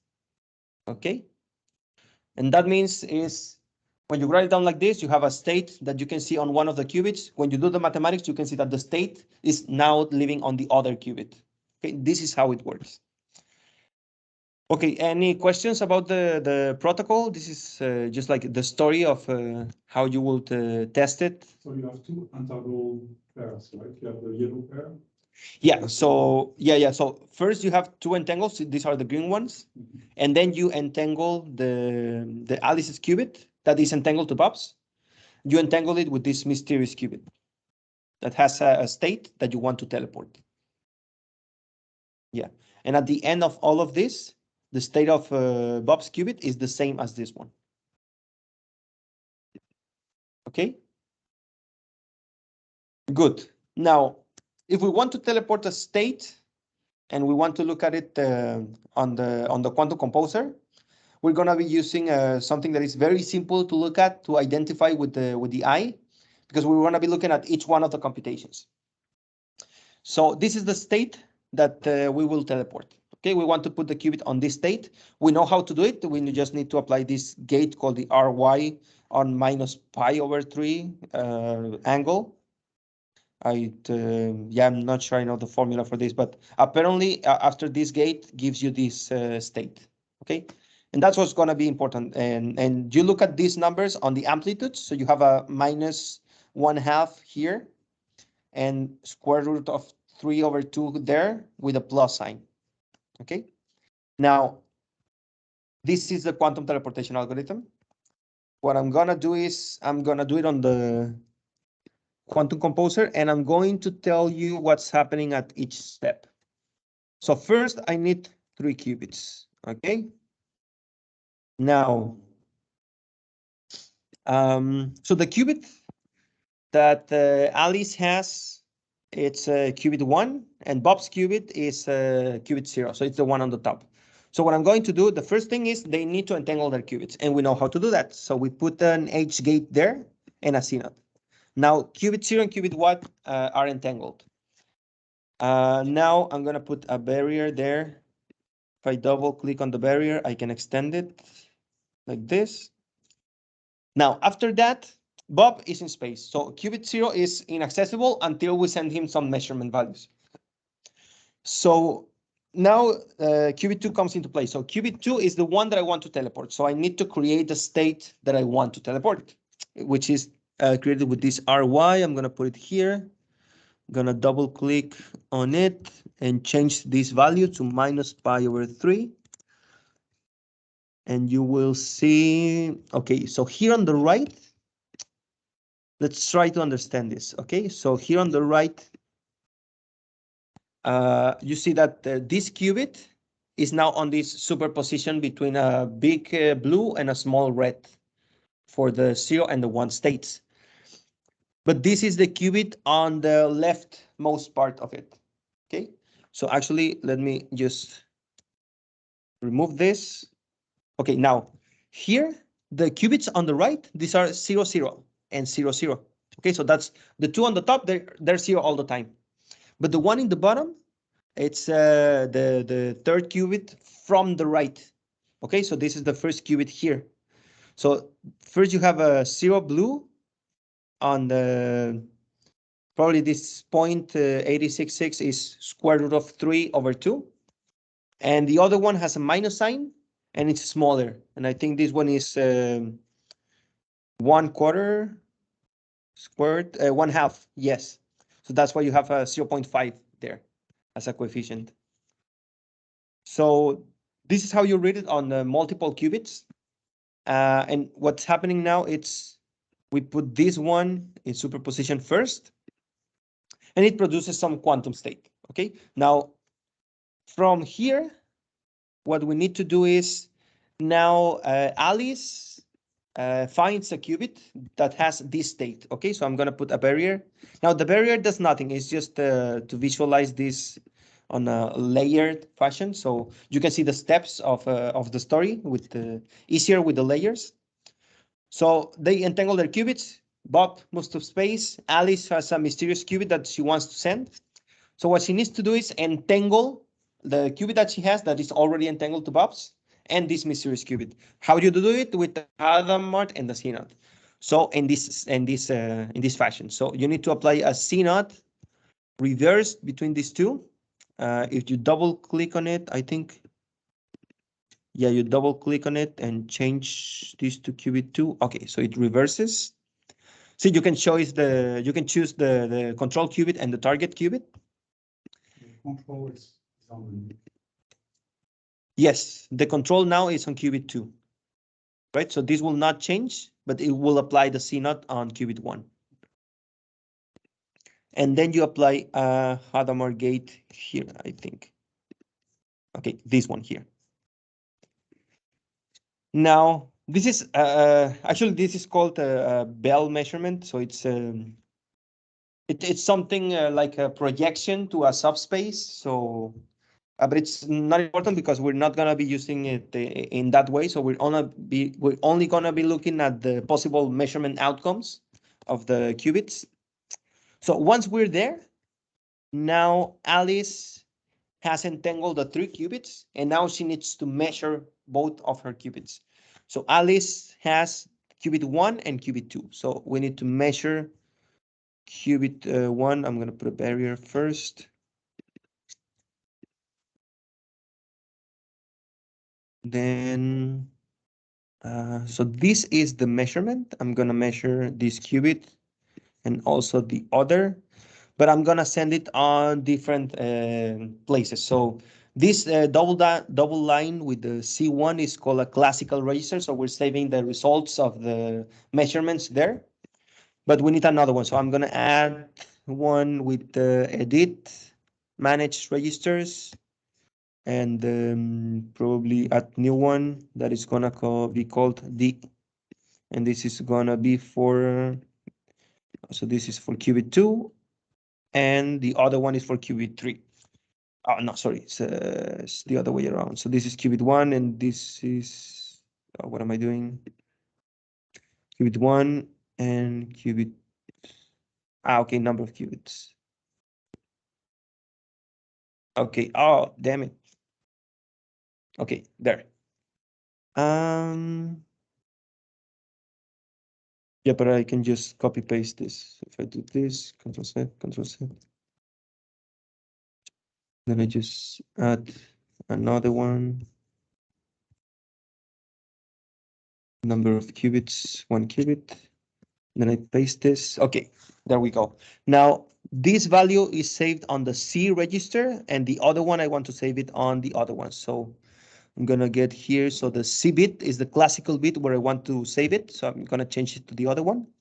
And now you can see the value of this qubit is saved on this one, the other one on the other register. So I'm saving the values on different places. That's all it means. Then, so I need to apply some gates to Bob's qubit. But actually, the answer is already here. So from there, before doing the measurements, we can obtain the answers. But this is going to be kind of a mess. So what we're going to do is we're going to do it case by case. Okay, we have 4 different measurements that Alice can do, 0, 0, 0, 1, 1, 0, 1, 1, and we're going to do each one of them. Okay, because it's the easiest way to do it. The other one is to write down the equations, and I think that's uglier than this. So this is the histogram that we get here. This is exactly the same in here, so this is more compact. So now Bob has a qubit, and it's on a state. Now remember, Bob's qubit is the one on the, is the 0 qubit, is the one on the top, which corresponds to the qubit on the right. So, and here at the bottom on the x-axis, these are all the possible measurement outcomes that you can have. And we're measuring Alice's qubits, which are the ones at the bottom. So these are the qubits on the left hand. Okay, so the first 2 qubits, the first 2 values on each one of these arrays of 3 bits correspond to the Alice's qubits. So for example, when Alice measures her qubits, when she obtains 0, 0, that means that here the boxes that are on the, sorry, the parts of the histogram that are under the yellow boxes, these are the only states possible after the measurement that can give you the 0, 0 state on these 2 qubits. Okay, now this state, it's okay, so for the first 2 qubits, this is 0, 0, and all the others, they don't have 0, 0 on the first 2 qubits. So these are the only possibilities for the state of Bob's qubit. So Bob's qubit is the one on the right, and it's on both the 0 state on the 1 and the 1 state. Now let me show you how it was supposed to be teleported. So this was the state.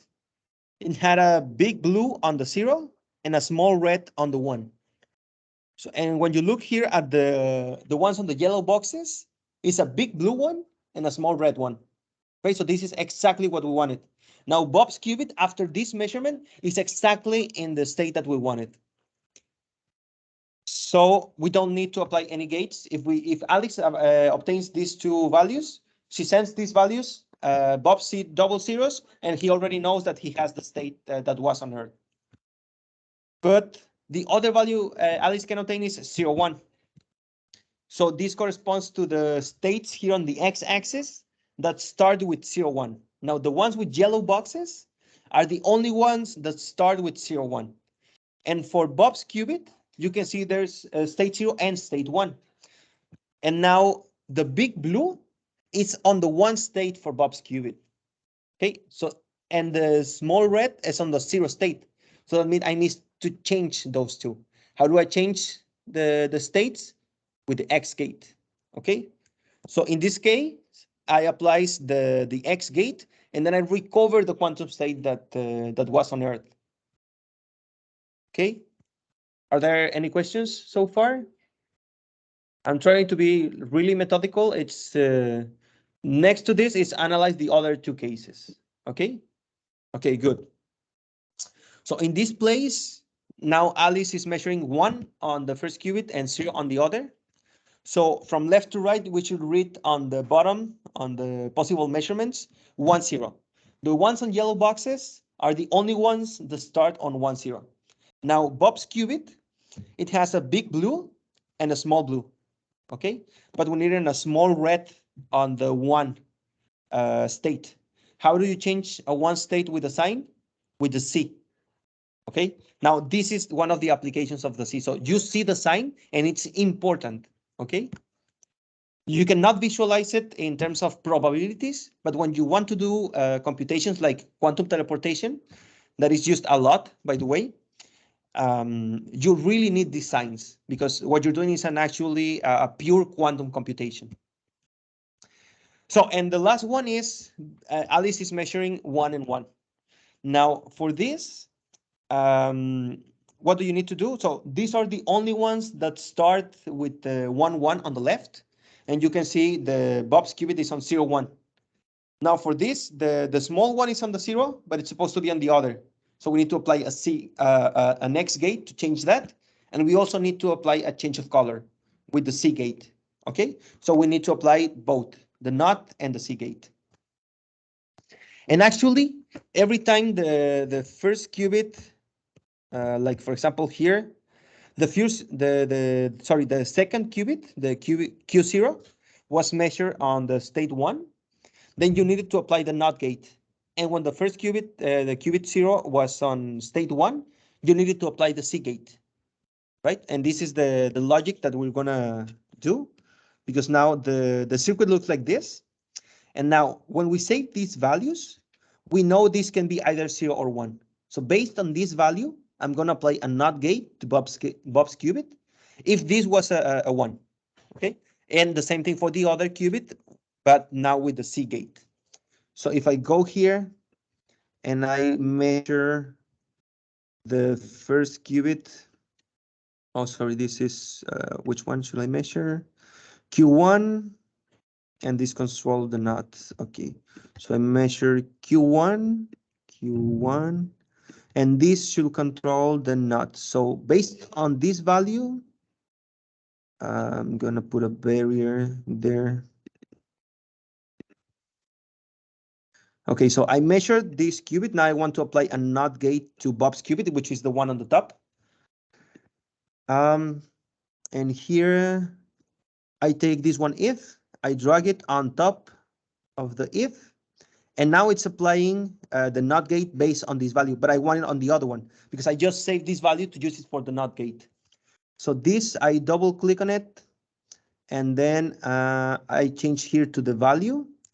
So I apply a NOT gate if this measured value was 1.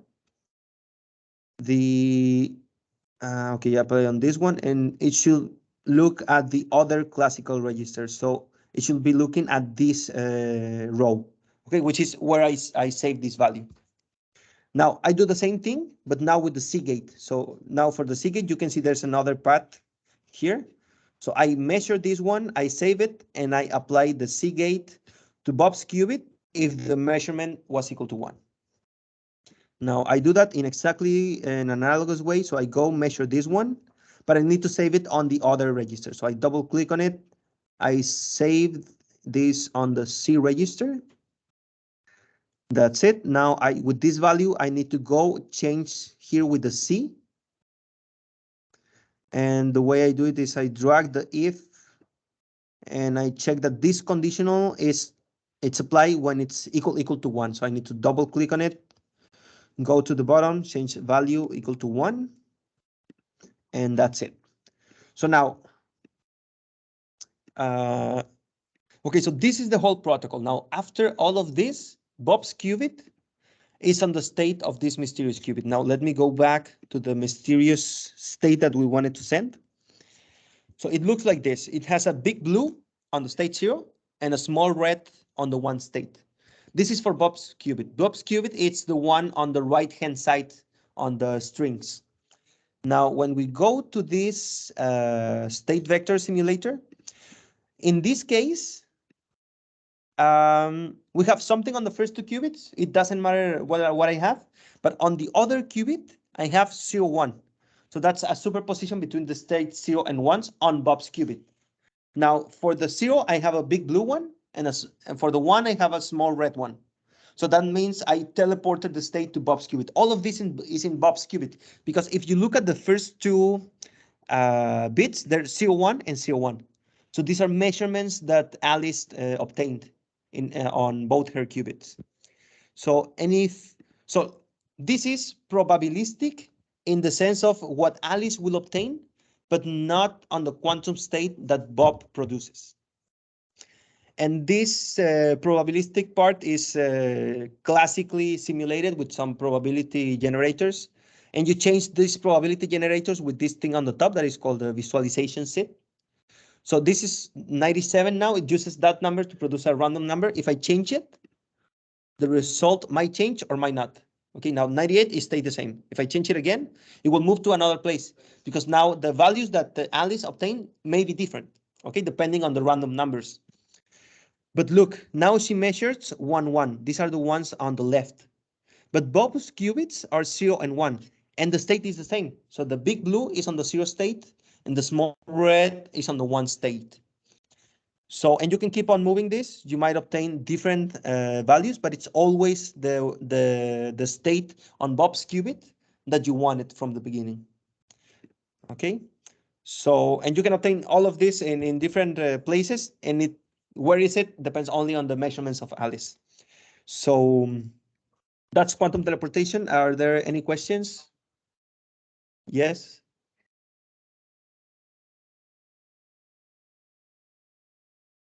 Clear? Okay. Principle, again, like, what's the gain of this way of transmitting information? It's like the Whitman code, it's that you have to share only few information about the gate, then you can, like, and yeah. Yeah. So the gain, the gain here is quantum state. It's a 2-dimensional complex vector. What that means is that classically you cannot compute it exactly because you cannot compute classically complex numbers. You can only compute real numbers. But apparently the quantum reality is complex, and you can build qubits in superpositions with complex numbers. And you can teleport that, but classically you cannot. So it's a way of sharing information between places, for example. And this is used as a subroutine inside some algorithms because qubits, actually, let me show you here a real quantum chip. Compute resources. So if I go to these qubits, this is okay, internal error. Damn it. Let's see this one.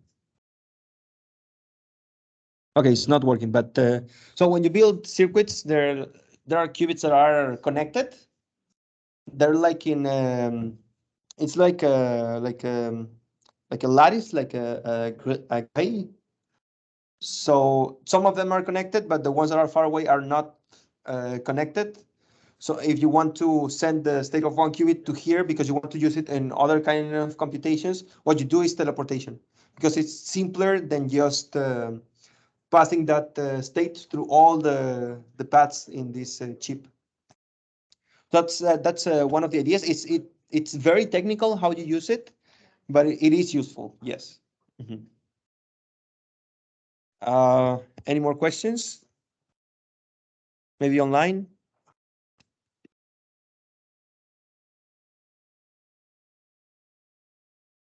Okay, Yes, so I would if love not, a question. So yes. basically, quantum teleportation, it's a way to transfer some information very efficiently. So And not any kind of information, like information encoded into quantum states. yeah, into quantum Yeah. state. And okay, yeah, okay. Yeah. Any more questions, comments, suggestions? No? Okay, so if not, I'm gonna just end up with some words. So if you're interested in these kind of things, there are tools that you can use online. There's this Qiskit textbook. It teaches you everything. It teaches you how to code these things. It teaches you the physics. It teaches you the linear algebra that you need to understand all of this, which is basically Dirac notation. So if you want to keep on reading on this, there's this thing online. It should be on the slides that Nicolas sent. This coding with Qiskit, this is a YouTube list of videos, and it's pretty nice. They built a quantum pong, so that means a pong that sometimes it's in superposition, so you can play around with it.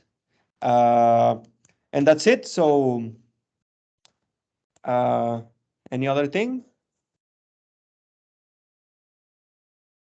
We have 4 minutes until 12. Maybe just a question. For Yes. next week, how do we need to understand all the topic that we saw in today's meeting?